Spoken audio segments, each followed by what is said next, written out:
ਸਤਿ ਸ਼੍ਰੀ ਅਕਾਲ ਨਮਸਕਾਰ ਤੁਸੀਂ ਦੇਖ ਰਹੇ ਹੋ ਸਾਂਝਾ ਟੀਵੀ ਮੈਂ ਹਾਂ ਤੁਹਾਡੇ ਨਾਲ ਅਰਸ਼ਦੀਪ ਤੇ ਤੁਹਾਡਾ ਸਾਰਿਆਂ ਦਾ ਪ੍ਰੋਗਰਾਮ ਸਟ੍ਰੇਟ ਟਾਕ ਸਿੱਧੀ ਗੱਲ ਦੇ ਵਿੱਚ ਸਵਾਗਤ ਹੈ। ਤੁਹਾਨੂੰ ਪਤਾ ਹੈ ਇਸ ਪ੍ਰੋਗਰਾਮ ਦੇ ਵਿੱਚ ਵੱਖ-ਵੱਖ ਮੁੱਦਿਆਂ ਦੇ ਉੱਤੇ ਗੱਲਬਾਤ ਹੁੰਦੀ ਹੈ ਸਪੈਸ਼ਲੀ ਕਰੰਟ ਇਸ਼ੂਜ਼ ਦੇ ਉੱਤੇ ਕਿ ਕੀ ਖਬਰਾਂ ਨੇ ਕੀ ਨਵੀਆਂ ਖਬਰਾਂ ਨੇ ਤੇ ਨਵੀਆਂ ਖਬਰਾਂ ਦੇ ਵਿੱਚੋਂ ਇੱਕ ਇਮੀਗ੍ਰੇਸ਼ਨ ਪਾਲਿਸੀ ਕੈਨੇਡਾ ਦੀ ਜਿਸ ਉੱਤੇ ਸਭ ਦੀਆਂ ਨਜ਼ਰਾਂ ਲੱਗੀਆਂ ਰਹਿੰਦੀਆਂ ਨੇ ਕਿ ਕੀ ਕੁਝ ਹੋਣ ਵਾਲਾ ਹੈ ਕਿਹੜੀਆਂ ਨਵੀਆਂ ਪਾਲਿਸੀਜ਼ ਆ ਰਹੀਆਂ ਹੈਗੀਆਂ ਨੇ ਉਸ ਦੇ ਤਹਿਤ ਹੀ ਮਾਰਕੋ ਮੈਡੀਸੀਨੋ ਜੋ ਸਾਡੇ ਇਮੀਗ੍ਰੇਸ਼ਨ ਮਿਨਿਸਟਰ ਨੇ ਉਹਨਾਂ ਨੇ ਇੱਕ ਅਨਾਉਂਸਮੈਂਟ ਕੀਤੀ ਹੈ ਉਸ ਬਾਰੇ ਵੀ ਗੱਲਬਾਤ ਹੋਵੇਗੀ ਤੇ ਨਾਲ ਤੁਹਾਨੂੰ ਪੰਜਾਬ ਲੈ ਕੇ ਚੱਲਾਂਗੇ ਕਿਉਂਕਿ ਪੰਜਾਬ ਦੇ ਵਿੱਚ ਕਿਸਾਨੀ ਸੰਘਰਸ਼ ਜਿਹੜਾ ਸਿਖਰਾਂ ਤੇ ਹੈ ਇਸ ਨੂੰ ਲੈ ਕੇ ਮੁੱਖ ਮੰਤਰੀ ਜੋ ਰਾਸ਼ਟਰਪਤੀ ਨੂੰ ਮਿਲਣ ਦੇ ਲਈ ਸਾਰੇ ਵਿਧਾਇਕਾਂ ਨੂੰ ਅਪੀਲ ਕਰ ਰਹੇ ਨੇ ਕਿ ਉਹਨਾਂ ਦੇ ਵੱਲੋਂ 4 ਤਰੀਕ ਨੂੰ ਰਾਸ਼ਟਰਪਤੀ ਨੂੰ ਮਿਲਣ ਜਾਇਆ ਜਾਵੇਗਾ। ਨਾਲ ਹੁਣ ਪੰਜਾਬ ਦੀ ਹੀ ਜੇ ਗੱਲ ਕਰੀਏ ਤਾਂ ਪੰਜਾਬ ਦੇ ਉੱਤੇ ਇੱਕ ਹੋਰ ਆਰਡੀਨੈਂਸਾਂ ਦਾ ਭਾਰ ਜਿਹੜਾ ਥੋਪਿਆ ਜਾ ਰਿਹਾ ਪ੍ਰਦੂਸ਼ਣ ਨੂੰ ਲੈ ਕੇ ਜਿਹੜੇ ਆਰਡੀਨੈਂਸ ਪਾਸ ਕੀਤੇ ਗਏ ਨੇ ਪੰਜਾਬ ਦੇ ਉੱਤੇ ਵੀ ਉਹਨਾਂ ਦਾ ਸਿੱਧੇ ਤੌਰ ਦੇ ਉੱਤੇ ਅਸਰ ਹੋਣ ਵਾਲਾ ਹੈ। ਕੀ ਅਸਰ ਹੋਣ ਵਾਲਾ ਹੈ ਇਸ ਬਾਰੇ ਗੱਲਬਾਤ ਹੋਵੇਗੀ। ਐਸਜੀਪੀਸੀ ਦੇ ਪ੍ਰਧਾਨ ਨੇ ਗੋਬਿੰਦ ਸਿੰਘ ਲੌਂਗੋਵਾਲ ਉਹਨਾਂ ਨੇ ਮੁੱਖ ਮੰਤਰੀ ਦੇ ਘਰ ਦੇ ਅੱਗੇ ਧਰਨਾ ਦੇ ਦਿੱਤਾ। ਕਿਸ ਤਰ੍ਹਾਂ ਧਰਨਾ ਦਿੱਤਾ ਗਿਆ ਹੈਗਾ ਕੀ ਉਹਦੇ ਲਈ ਮੰਗ ਪੱਤਰ ਸੌਂਪਿਆ ਗਿਆ ਉਹਦੇ ਬਾਰੇ ਵੀ ਗੱਲਬਾਤ ਹੋਵੇਗੀ। ਨਾਲ ਪੰਜਾਬ ਯੂਨੀਵਰਸਿਟੀ ਉਹਦਾ ਵਜੂਦ ਖਤਰੇ ਵਿੱਚ ਹੈ ਕਿਉਂ ਖਤਰੇ ਵਿੱਚ ਹੈ ਇਸ ਬਾਰੇ ਗੱਲਬਾਤ ਹੋਵੇਗੀ। ਪਾਕਿਸਤਾਨ ਦੇ ਵਿੱਚ ਪੁਲਵਾਮਾ ਦੇ ਲਈ ਜਿਹੜਾ ਸੰਘਰਸ਼ ਹੈਗਾ ਕਹਿ ਸਕਦੇ ਹਾਂ ਕਿ ਸਿਆਸਤ ਉਹਨੂੰ ਲੈ ਕੇ ਗਰਮਾ ਗਈ ਹੈ। ਬਹੁਤ ਸਾਰੀ ਖਬਰਾਂ ਹੈਗੀਆਂ ਨੇ ਇਸ ਬਾਰੇ ਵਿਚਾਰ ਚਰਚਾ ਕਰਨ ਦੇ ਲਈ ਅੱਜ ਸਟੂਡੀਓ ਦੇ ਵਿੱਚ ਪਹੁੰਚੇ ਹੋਏ ਨੇ ਸਾਡੇ senior journalist mister Harpreet Singh Dhaliwal. ਆਓ ਉਹਨਾਂ ਦਾ ਸਵਾਗਤ ਕਰਦੇ ਹਾਂ ਤੇ ਉਹਨਾਂ ਦੇ ਨਾਲ ਗੱਲਬਾਤ ਕਰਦੇ ਹਾਂ। ਮਿਸਟਰ ਧਾਲੀਵਾਲ ਸਵਾਗਤ ਹੈ ਜੀ ਥੈਂਕ ਯੂ ਸ਼ੁਕਰੀਆ ਅਰਸ਼ੀ ਧੰਨਵਾਦ ਤੁਹਾਡਾ। ਕਿਵੇਂ ਹੋ ਜੀ ਕੀ ਹਾਲ ਚਾਲ? ਬਹੁਤ ਵਧੀਆ ਕਿਰਪਾ ਪ੍ਰਮਾਤਮਾ ਦੀ ਤੁਸੀਂ ਦੱਸੋ? ਵਧੀਆ ਜੀ ਬਹੁਤ ਵਧੀਆ ਤੇ ਖੁਸ਼ ਖਬਰੀ ਦੀ ਜਿਹੜੀ ਗੱਲ ਅੱਜ ਕੈਨੇਡਾ ਦੀ ਇਮੀਗ੍ਰੇਸ਼ਨ ਦੇ ਵੱਲੋਂ ਕੀਤੀ ਗਈ ਹੈਗੀ ਹੈ ਕਿ ਕੈਨੇਡਾ ਦੇ ਵਿੱਚ ਇਮੀਗ੍ਰੇਸ਼ਨ ਦੇ ਰਾਹ ਨੂੰ ਖੁੱਲਣ ਦਾ ਇੰਤਜ਼ਾਰ ਹਰ ਕੋਈ ਕਰਦਾ ਚਾਹੇ ਉਹ ਅਸੀਂ ਇੰਡੀਆ ਦੇ ਵਿੱਚ ਬੈਠੇ ਹੈਗੇ ਚਾਹੇ ਕੋਈ ਚਾਈਨੀਜ਼ ਹੈਗਾ ਆ ਚਾਹੇ ਕਿਸੇ ਵੀ ਦੇਸ਼ ਦਾ ਹੈਗਾ ਆ ਕਿਉਂਕਿ ਹਰ ਕੋਈ ਚਾਹੁੰਦਾ ਹੈ ਕਿ ਸਾਡਾ ਫਿਊਚਰ ਵਧੀਆ ਹੋਵੇ ਸਾਡੇ ਬੱਚਿਆਂ ਦਾ ਫਿਊਚਰ ਵਧੀਆ ਹੋਵੇ ਤੇ ਅਸੀਂ ਕਿਸ ਤਰ੍ਹਾਂ ਕੈਨੇਡਾ ਦੇ ਵਿੱਚ ਪੀਆਰ ਹੋਈਏ ਪਰਮਾਨੈਂਟ ਹੋਈਏ। ਪਿਛਲੇ ਦਿਨੀ ਇੱਕ ਖਬਰ ਦੱਸੀ ਸੀ ਕਿ ਪੇਰੈਂਟ ਗ੍ਰੈਂਡ ਪੇਰੈਂਟਸ ਨੂੰ ਤੁਸੀਂ ਅਪਲਾਈ ਕਰ ਸਕਦੇ ਹੋ ਜਿੱਦਾਂ ਲੋਟਰੀ ਸਿਸਟਮ ਜਿਹੜਾ ਬੰਦ ਕਰ ਦਿੱਤਾ ਗਿਆ ਸੀ ਪਰ ਫਿਰ ਵੀ ਲੋਟਰੀ ਸਿਸਟਮ ਦੇ ਹਿਸਾਬ ਦੇ ਨਾਲ ਤੁਸੀਂ 10,000 ਐਪਲੀਕੇਸ਼ਨ ਉਹਨਾਂ ਨੇ ਚੱਕਣੀਆਂ ਹੈਗੀਆਂ ਤੇ ਤੁਸੀਂ ਆਪਣੀ ਫਾਈਲ ਜਿਹੜੀ ਆ ਉਹ ਸਬਮਿਟ ਕਰ ਸਕਦੇ ਸੀ। ਪਰ ਅੱਜ ਹੀ ਹੁਣ ਜਿਹੜੇ ਇਮੀਗ੍ਰੇਸ਼ਨ ਮਿਨਿਸਟਰ ਹੈ ਉਹਨਾਂ ਨੇ ਅਨਾਉਂਸ ਕਰ ਦਿੱਤਾ ਕਿ ਜਿਹੜੇ 12 ਲੱਖ ਕਾਮੇ ਹੈਗੇ ਆ ਉਹ ਮੰਗਵਾਏ ਜਾਣਗੇ ਜਾਂ ਕੰਮ ਦੇ ਤੌਰ ਉੱਤੇ ਕੰਮ ਕਰਨ ਦੇ ਲਈ ਜਿਹੜੇ ਦੂਜੇ ਦੇਸ਼ਾਂ ਦੇ ਵਿੱਚ ਰਹਿੰਦੇ ਆ। ਸੋ ਇਮੀਗ੍ਰੇਸ਼ਨ ਪਾਲਿਸੀ ਜਿਹੜੀ ਉਹ ਖੋਲ ਦਿੱਤੀ ਗਈ ਹੈ ਤੇ ਸਿੱਧੇ ਤੌਰ ਤੇ ਮੈਨੂੰ ਲੱਗਦਾ ਭਾਰਤੀਆਂ ਨੂੰ ਲਾਭ ਹੋਵੇਗਾ। ਜੀ ਹਰਸ਼ੀ ਪਹਿਲਾਂ ਤਾਂ ਸ਼ੁਕਰੀਆ ਤੁਸੀਂ ਇਹ ਪਹਿਲਾ ਇਸ਼ੂ ਇਸ ਨੂੰ ਛੇੜ ਲਿਆ ਕਿਉਂਕਿ ਅੱਜ ਦਾ ਇਹ ਹੌਟ ਟੌਪਿਕ ਹੈ ਖਾਸ ਤੌਰ ਤੇ ਕੈਨੇਡਾ ਦੇ ਵਿੱਚ। ਕੈਨੇਡਾ ਦੇ ਨਾਲ ਜਿਹੜਾ ਥੋੜਾ ਜਿਹਾ ਵੀ ਕਿਸੇ ਨੇ ਕੈਨੇਡਾ ਲਿਖ ਕੇ ਵੀ ਦੇਖਿਆ ਹੋਇਆ ਇਹ ਉਹਦੇ ਵਾਸਤੇ ਵੀ ਇੰਪੋਰਟੈਂਟ ਹੈ। ਖਾਸ ਤੌਰ ਤੇ ਸਾਡੇ ਪੰਜਾਬੀਆਂ ਨੂੰ ਤਾਂ ਇੰਨਾ ਕੁ ਕੈਨੇਡਾ ਦਾ ਝੰਡਾ ਪਿਆਰਾ ਹੈ ਕਿ ਜੇਕਰ ਉੱਥੇ ਅੱਧਾ ਦਿਨ ਵਾਸਤੇ ਕਿਤੇ ਖੋਲ ਦੇਣ ਤਾਂ ਸਾਰਾ ਪੰਜਾਬ ਆਪਣੇ ਸਾਰੇ ਟੈਚੀ ਕੇਸ ਕੱਸ ਕੇ ਜਹਾਜ਼ਾਂ 'ਚ ਪੈ ਜੇ। ਕਈਆਂ ਤਾਂ ਬੰਨੇ ਹੋਏ ਆਲਰੇਡੀ। ਸੋ ਉਸ ਗੱਲ ਦੇ ਵਿੱਚ ਜਿਹੜਾ ਪਿਛਲੇ ਦਿਨਾਂ 'ਚ ਲੱਗ ਰਿਹਾ ਸੀ ਕਿ ਇਮੀਗ੍ਰੇਸ਼ਨ ਦੇ ਕੁਝ ਰੂਲ ਰੈਗੂਲੇਸ਼ਨ ਚੇਂਜਿਸ ਹੋਏ ਜਿਨ੍ਹਾਂ ਨਾਲ ਫਿਕਰ ਦੀਆਂ ਲਕੀਰਾਂ ਬਹੁਤ ਸਾਰੇ ਲੋਕਾਂ ਦੇ ਮੱਥੇ ਤੇ ਆਈਆਂ। ਖਾਸ ਤੌਰ ਤੇ ਜਦੋਂ ਆਪਾਂ ਅਲਬਰਟਾ ਦੀ ਗੱਲ ਕਰਦੇ ਹਾਂ ਬਿਲਕੁਲ ਅਲਬਰਟਾ ਦੇ ਵਿੱਚ ਜਿਹੜਾ ਸਰਕਾਰ ਨੇ ਇਹ ਗੱਲ ਕੀਤੀ ਕਿ ਆਉਂਦੇ 6 ਮਹੀਨਿਆਂ ਵਾਸਤੇ ਉੱਥੋਂ ਦੀ ਜਿਹੜੀ ਐਲਐਮਆਈਸ ਵਗੈਰਾ ਹੋਣਗੀਆਂ ਜਾਂ ਵਰਕ ਪਰਮਿਟ ਹੋਣਗੇ ਜਾਂ ਫਿਰ ਇਮੀਗ੍ਰੇਸ਼ਨ ਦੇ ਮਾਮਲੇ 'ਚ 6 ਮਹੀਨੇ ਵਾਸਤੇ ਤਾਂ ਐਟਲੀਸਟ ਉਹਨਾਂ ਨੇ ਇਹਨੂੰ ਬੰਦ ਕਰ ਦਿੱਤਾ ਹੈ। ਬਹੁਤ ਸਾਰੇ ਬੱਚੇ ਬਹੁਤ ਸਾਰੇ ਲੋਕ ਜਿਨ੍ਹਾਂ ਨੇ ਇਹ ਕੈਲਕੂਲੇਟ ਕੀਤਾ ਹੁੰਦਾ ਜਾਂ ਕੈਲਕੂਲੇਟ ਕੀਤਾ ਹੋਇਆ ਸੀ ਕਿ ਅਸੀਂ ਕੈਲਗਰੀ ਜਾਂ ਫਿਰ ਐਡਮਿੰਟਨ ਜਾਂ ਫਿਰ ਉਹਨਾਂ ਦੇ ਹੋਰ ਸਥਾਨ ਨੇ ਉੱਥੇ ਜਾ ਕੇ ਸੈੱਟ ਹੋਵਾਂਗੇ ਉਹਨਾਂ ਵਾਸਤੇ ਬੜਾ ਮਾੜੀ ਉਹ ਖਬਰ ਸੀ। ਅੱਜ ਦੀ ਜਿਵੇਂ ਤੁਸੀਂ ਜ਼ਿਕਰ ਕੀਤਾ ਕਿ ਇੱਥੋਂ ਦੇ ਇਮੀਗ੍ਰੇਸ਼ਨ ਮਿਨਿਸਟਰ ਨੇ ਜਿਹੜਾ ਅੱਜ ਐਲਾਨ ਕੀਤਾ ਉਹ ਇਸ ਕਰਕੇ ਇੰਪੋਰਟੈਂਟ ਹੋ ਜਾਂਦਾ ਕਿਉਂਕਿ ਕੈਨੇਡਾ ਦੇ ਲਈ ਇਮੀਗ੍ਰੇਸ਼ਨ ਦੀ ਪਾਲਿਸੀ ਮੇਨ ਪ੍ਰਾਇਓਰਟੀ ਰੱਖਦੀ ਹੈ। ਕਿਸੇ ਵੇਲੇ ਕੈਨੇਡਾ ਦੇ ਵਿੱਚ ਜਾਂ ਖਾਸ ਤੌਰ ਤੇ BC ਦੇ ਵਿੱਚ ਲੰਬਰ ਇੱਕ ਇਸ ਤਰ੍ਹਾਂ ਦੀ ਕਾਰੋਬਾਰ ਸੀ ਜਿਹਦੇ ਨਾਲ ਇਹਦੀ ਇਕਨੋਮੀ ਚੱਲਿਆ ਕਰਦੀ ਸੀ। ਫਿਰ ਸਟੂਡੈਂਟਸ ਤੇ ਐਜੂਕੇਸ਼ਨ ਦੇ ਨਾਲ ਸ਼ੁਰੂ ਹੋਈ ਹੁਣ ਇਮੀਗ੍ਰੇਸ਼ਨ ਤੇ ਮੇਨ ਇਹਨਾਂ ਦਾ ਫੋਕਸ ਹੁੰਦਾ। ਨਾਲ ਇਹ ਗੱਲ ਵੀ ਹੁੰਦੀ ਹੈ ਕਿ ਇਮੀਗ੍ਰੇਸ਼ਨ ਤਾਂ ਹੋਵੇ ਪਰ ਹੋਵੇ ਸਾਫ਼ ਸੁਥਰੇ ਤਰੀਕੇ ਦੇ ਨਾਲ। ਇਹ ਸਰਕਾਰ ਦੀ ਹਮੇਸ਼ਾ ਹੀ ਕੋਸ਼ਿਸ਼ ਹੁੰਦੀ ਹੈ। ਹੁਣ ਸਭ ਤੋਂ ਰੋਚਕ ਗੱਲ ਇਹ ਹੈ ਜਿਹੜੀ ਤੁਸੀਂ ਅੱਜ ਦੀ ਚਰਚਾ ਕੀਤੀ ਹੈ ਇਹ ਬੜਾ ਰਿਕਾਰਡ ਬਣਿਆ ਅਰਸ਼ੀ। ਬਿਲਕੁਲ ਜੇਕਰ ਆਪਾਂ ਪਿੱਛੇ ਦੀ ਹਿਸਟਰੀ ਕੈਨੇਡਾ ਦੀ ਚੱਕ ਕੇ ਦੇਖਦੇ ਹਾਂ ਤਾਂ ਇਹ ਪਹਿਲੀ ਵਾਰੀ ਹੋਇਆ ਕਿ ਇਹਨਾਂ ਨੇ ਜਿਹੜੀ ਪਾਲਿਸੀ ਐਲਾਨ ਕੀਤੀ ਹੈ ਕਿ 2021 ਦੇ ਵਿੱਚ ਜਿਹੜੇ ਹੁਣ 3.5 ਲੱਖ ਬੰਦਾ ਇਹ ਮੰਗਾਇਆ ਕਰਦੇ ਸੀ ਸਾਲ ਦਾ ਇਹਨਾਂ ਨੇ ਪਿਛਲੇ ਸਾਲਾਂ 'ਚ ਇਹ ਰੱਖੀ ਸੀ ਉਹਨੂੰ ਵਧਾ ਕੇ 4,01,2021 ਦੇ ਵਿੱਚ ਕਰ ਦਿੱਤਾ। ਔਰ 2022 ਦੇ ਵਿੱਚ ਉਹਨੂੰ 10,000 ਹੋਰ ਵਧਾ ਦਿੱਤਾ। ਉਹਦੇ ਵਿੱਚ 4,11,000 ਬੰਦਾ ਕਹਿੰਦੇ ਅਸੀਂ 2022 ਚ ਪਹੁੰਚਣਾ, ਔਰ 2023 ਦੇ ਵਿੱਚ 4,21,000 ਬੰਦਾ ਵਧਾਉਣਾ। ਹੁਣ ਤੁਸੀਂ ਸਾਰਿਆਂ ਦੀ ਕੈਲਕੂਲੇਸ਼ਨ ਲਾ ਕੇ ਦੇਖੋ, 12-12.5 ਲੱਖ ਬੰਦਾ ਉਹ ਬਣ ਜਾਂਦਾ। ਹਾਲਾਂਕਿ 3.5 ਲੱਖ ਪਹਿਲਾਂ ਆਉਂਦਾ ਸੀ। ਇਹਦੇ 'ਚ ਮੈਂ ਇਹ ਵੀ ਦੇਖਦਾ ਵੀ ਇਸ ਵਾਰੀ ਜਿਹੜੀ ਕੋਵਿਡ ਕਰਕੇ ਇਮੀਗ੍ਰੇਸ਼ਨ ਘੱਟ ਹੋਈ ਹੈ, ਮੇਰੇ ਖਿਆਲ ਨਾਲ ਸਰਕਾਰ ਨੇ ਉਸ ਕਰਕੇ ਇਹਦਾ ਕੋਟਾ ਕਾਫੀ ਵਧਾਇਆ ਤਾਂ ਜੋ ਉਹ ਸਾਰੇ ਨੂੰ ਇੱਕ ਬੈਲੈਂਸ ਬਣਾਇਆ ਜਾ ਸਕੇ। ਸਾਰੀ ਦੀ ਸਾਰੀ ਜਿਹੜੀ ਪਾਲਿਸੀ ਹੈ, ਕਿਉਂਕਿ ਸਰਕਾਰ ਬੜੀ ਲੰਬੀ ਸੋਚਦੀ ਹੁੰਦੀ ਹੈ, ਉਹਨਾਂ ਦਾ ਕੰਮ ਇਹ 2-4 ਸਾਲਾਂ ਵਾਲਾ ਨਹੀਂ ਹੁੰਦਾ। ਕੈਨੇਡਾ ਦੇ ਵਿੱਚ ਜਿਸ ਤਰੀਕੇ ਨਾਲ ਬਜ਼ੁਰਗੀ ਵੱਧ ਰਹੀ ਆ ਔਰ ਪਾਪੂਲੇਸ਼ਨ ਦੇ ਵਿੱਚ ਜਿਹੜੀ ਬੱਚਿਆਂ ਦੇ ਜਨਮ ਦੀ ਰੇਸ਼ੋ ਆ ਉਹ ਵੀ ਬਹੁਤ ਘੱਟ ਆ ਬਾਕੀ ਮੁਲਕਾਂ ਦੇ ਨਾਲੋਂ। ਇਸ ਕਰਕੇ ਇਹਨਾਂ ਨੇ ਫੈਸਲਾ ਲਿਆ। ਜੇ ਪਿੱਛੇ ਜਾ ਕੇ ਆਪਾਂ ਦੇਖਦੇ ਹਾਂ, ਇਸ ਤਰ੍ਹਾਂ ਦਾ ਕੰਮ ਇਮੀਗ੍ਰੇਸ਼ਨ ਦੇ ਵਿੱਚ ਕੈਨੇਡਾ ਦੀ ਹਿਸਟਰੀ 'ਚ ਨੇੜੇ ਤੇੜੇ ਕਿਤੇ ਨਹੀਂ। ਹਾਂ ਹੁਣ ਚੱਲਦਾ 2020 1913 ਦੇ ਵਿੱਚ ਕੈਨੇਡਾ ਗੌਰਮੈਂਟ ਨੇ 4 ਲੱਖ ਲੋਕਾਂ ਨੂੰ ਇੱਕ ਟੀਚਾ ਮਿੱਥਿਆ ਸੀ ਤਾਂ ਜੋ ਇੱਥੇ ਲਿਆ ਕੇ ਇੱਥੇ ਵਸਾਇਆ ਜਾ ਸਕੇ। ਆਪਾਂ ਜਦੋਂ ਇਹ ਡੈਂਸਿਟੀ ਵਾਲੇ ਏਰੀਏ 'ਚੋਂ ਬਾਹਰ ਨਿਕਲਦੇ ਹਾਂ ਤਾਂ ਤੁਸੀਂ ਜਾਣਦੇ ਹੋ, ਤੁਸੀਂ ਬੜਾ ਘੁੰਮਦੇ ਹੋ, ਤਾਂ ਇਹ ਸਿਟੀ ਤੋਂ ਬਾਹਰ ਜਾ ਕੇ ਜਦ ਨਿਕਲਦੇ ਸਾਰੇ ਤਾਂ ਸਾਰੇ ਖਾਲੀ ਪਏ ਆ ਜੀ, ਹੈ ਨਾ। ਤੁਸੀਂ ਕੱਲਾ ਛੱਡ ਦਈਏ ਇਹਨੂੰ, ਆਪਾਂ ਲੋਅਰ ਮੇਨਲੈਂਡ ਨੂੰ ਛੱਡ ਦਈਏ, ਤਾਂ ਜਦੋਂ ਆਪਾਂ ਇੱਧਰਲੀ ਸਾਈਡ ਨੂੰ ਕੈਲਗਰੀ ਵੱਲ ਨੂੰ ਜਾਣ ਲੱਗਦੇ ਹਾਂ, ਪੰਟਿੰਗਟਨ ਤੋਂ ਆਪਾਂ ਸਾਈਡ ਨੂੰ ਨਿਕਲਦੇ ਹਾਂ, ਓਲੀਵਰ ਨਿਕਲਦੇ ਹਾਂ, ਜਾਂ ਅਸੋਇਸ ਨਿਕਲਦੇ ਹਾਂ, ਜਾਂ ਫਿਰ ਪ੍ਰਿੰਸਟਨ ਨਿਕਲਦੇ ਹਾਂ, ਕਲੋਨਾ ਵੱਲ ਨੂੰ ਜਾਂਦੇ ਹਾਂ, ਤਾਂ ਇਹ ਸਾਰੀ ਦੇ ਸਾਰੀਆਂ ਬੈਲਟਾਂ ਖਾਲੀ ਪਈਆਂ ਨੇ, ਜਿੰਨਾ ਮਰਜ਼ੀ ਇੱਥੇ ਬੰਦਾ ਆ ਸਕਦਾ। ਸੋ ਉਸ ਕਰਕੇ ਉਹ ਪੰਜਾਬੀ ਜਿਹੜੇ ਪੰਜਾਬ 'ਚ ਅਰਦਾਸਾਂ ਸਵੇਰੇ ਉੱਠਣ ਲੱਗੇ ਵੀ ਜਿੱਥੇ ਬਾਬੇ ਨਾਨਕ ਨੂੰ ਮਿੰਨਤ ਕਰਦੇ ਆ, ਉੱਥੇ ਨਾਲ ਕੈਨੇਡਾ ਦੇ ਝੰਡੇ 'ਤੇ ਵੀ ਹੱਥ ਫੇਰ ਲੈਂਦੇ ਆ, ਉਹਨਾਂ ਵਾਸਤੇ ਇਹ ਬੜੀ ਚੰਗੀ ਖਬਰ ਹੈ, ਬਸ਼ਰਤੇ ਕਿ ਉਹ ਇਹ ਸਾਰੀਆਂ ਸ਼ਰਤਾਂ ਨੇ ਜਿਹੜੀਆਂ ਉਹਨਾਂ ਸਾਰੀਆਂ ਨੂੰ ਪੂਰੀਆਂ ਕਰਦੇ ਹੋਣਗੇ। ਸੋ ਇਸ ਕਰਕੇ ਸਾਡਾ ਤਾਂ ਵੱਡੀ ਗੱਲ ਇਹ ਹੈ ਕਿ ਭਾਰਤੀ ਜਦੋਂ ਇਮੀਗ੍ਰੇਸ਼ਨ ਹੋ ਰਹੀ ਹੈ ਪਿਛਲੇ ਸਾਲਾਂ 'ਚ, ਉਹ 'ਚ 70% ਆਪਣੇ ਭਾਰਤੀ ਨੇ। ਸੋ ਭਾਰਤੀਆਂ ਵਾਸਤੇ ਬੜੀ ਚੰਗੀ ਖਬਰ ਹੈ, ਬੜਾ ਚੰਗਾ ਮੁਲਕ ਹੈ, ਔਰ ਚੰਗੇ ਭਵਿੱਖ ਵਾਸਤੇ ਅਸੀਂ ਸਾਰਿਆਂ ਦੀ ਅਰਦਾਸ ਹੀ ਕਰ ਸਕਦੇ ਹਾਂ ਕਿ ਜਿਨ੍ਹਾਂ ਦੇ ਮਨਾਂ 'ਚ ਹੈ ਉਹ ਜ਼ਰੂਰ ਇਸ ਮੁਲਕ ਦੇ ਵਿੱਚ। ਹਰਪ੍ਰੀਤ ਜੀ, ਤੁਸੀਂ ਬਹੁਤ ਵਧੀਆ ਕਿਹਾ ਕਿ ਜਿਹੜੇ ਕਹਿੰਦੇ ਹੈਗੇ ਸਾਡਾ ਫਿਊਚਰ ਵਧੀਆ ਹੋਵੇ, ਕਿ ਉਹ ਚਾਹੁੰਦੇ ਹੈ ਕਿ ਅਸੀਂ ਇੱਥੇ ਆ ਕੇ ਵਸੀਏ, ਖਾਸ ਕਰਕੇ ਸਾਡੇ ਭਾਰਤ ਦੇ ਵਿੱਚ ਉਹਨਾਂ ਦੀਆਂ ਮਨੋਕਾਮਨਾ ਪੂਰੀਆਂ ਹੋਣਗੀਆਂ। ਪਰ ਤੁਹਾਨੂੰ ਯਾਦ ਹੋਣਾ ਪਿਛਲੇ ਦਿਨਾਂ ਦੇ ਵਿੱਚ ਇੱਕ ਮੁਹਿੰਮ ਜੀ ਚੱਲੀ ਹੈ ਕਿ ਜਿਹੜੇ ਇੱਥੇ ਹੀ ਰਹਿ ਰਹੇ ਹੈਗੇ ਆ, ਚਾਹੇ ਉਹ ਸ਼ਰਨਾਰਥੀ ਹੈਗੇ ਨੇ, ਚਾਹੇ ਉਹ ਸਟੂਡੈਂਟ ਹੈਗੇ ਨੇ, ਚਾਹੇ ਉਹ ਵਰਕ ਪਰਮਿਟ ਤੇ ਹੈਗੇ ਆ, ਉਹਨਾਂ ਨੂੰ ਉਹਨਾਂ ਦੇ ਵਰਕ ਪਰਮਿਟ ਦੇ ਹਿਸਾਬ ਦੇ ਨਾਲ, ਉਹਨਾਂ ਦੇ ਵਰਕ ਐਕਸਪੀਰੀਅੰਸ ਦੇ ਹਿਸਾਬ ਦੇ ਨਾਲ ਪੱਕਾ ਕੀਤਾ ਜਾਵੇ, ਕਿਉਂਕਿ ਉਹ ਇਕਨੋਮੀ ਦੇ ਵਿੱਚ ਵੀ ਹਿੱਸਾ ਪਾਉਂਦੇ ਆ, ਪਰ ਕਿਸੇ ਕਾਰਨ ਕਰਕੇ ਉਹਨਾਂ ਦੀ ਫਾਈਲ ਪ੍ਰੋਸੈਸ ਨਹੀਂ ਹੋ ਰਹੀ ਅੱਗੇ, ਉਹਨਾਂ ਦੇ ਸਟੇਟਸ ਅਪਡੇਟ ਨਹੀਂ ਹੋ ਰਹੇ ਹੈਗੇ। ਚਲੋ ਕੋਵਿਡ ਦਾ ਸ਼ੁਕਰ ਕਰਦੇ ਆ ਉਹ ਕਿ ਕੋਵਿਡ ਆ ਗਿਆ ਹੈਗਾ, ਉਹਨਾਂ ਦੇ ਸਟੇਟਸ ਜਿਹੜੇ ਅਪਡੇਟ ਹੋ ਗਏ ਹੈਗੇ ਆ, ਉਹ ਰਹਿ ਸਕਦੇ ਆ ਇੱਥੇ ਅਣਮਿੱਥੇ ਸਮੇਂ ਦੇ ਲਈ। ਹਜੇ ਉਹਨਾਂ ਨੇ ਟਾਈਮ ਨਹੀਂ ਦੱਸਿਆ ਕਿ ਕਦੋਂ ਵਿਜ਼ਿਟਰ ਜਿਹੜੇ ਇੱਥੇ ਰਹਿ ਰਹੇ ਆ ਕਦੋਂ ਜਾ ਸਕਦੇ, ਹਾਲਾਂਕਿ ਦਸੰਬਰ ਆਊਟਲਾਈਨ ਦਿੱਤੀ ਆ ਉਹਨਾਂ ਨੇ, ਪਰ ਇਹ ਵਧਾ ਵੀ ਸਕਦੇ ਆ।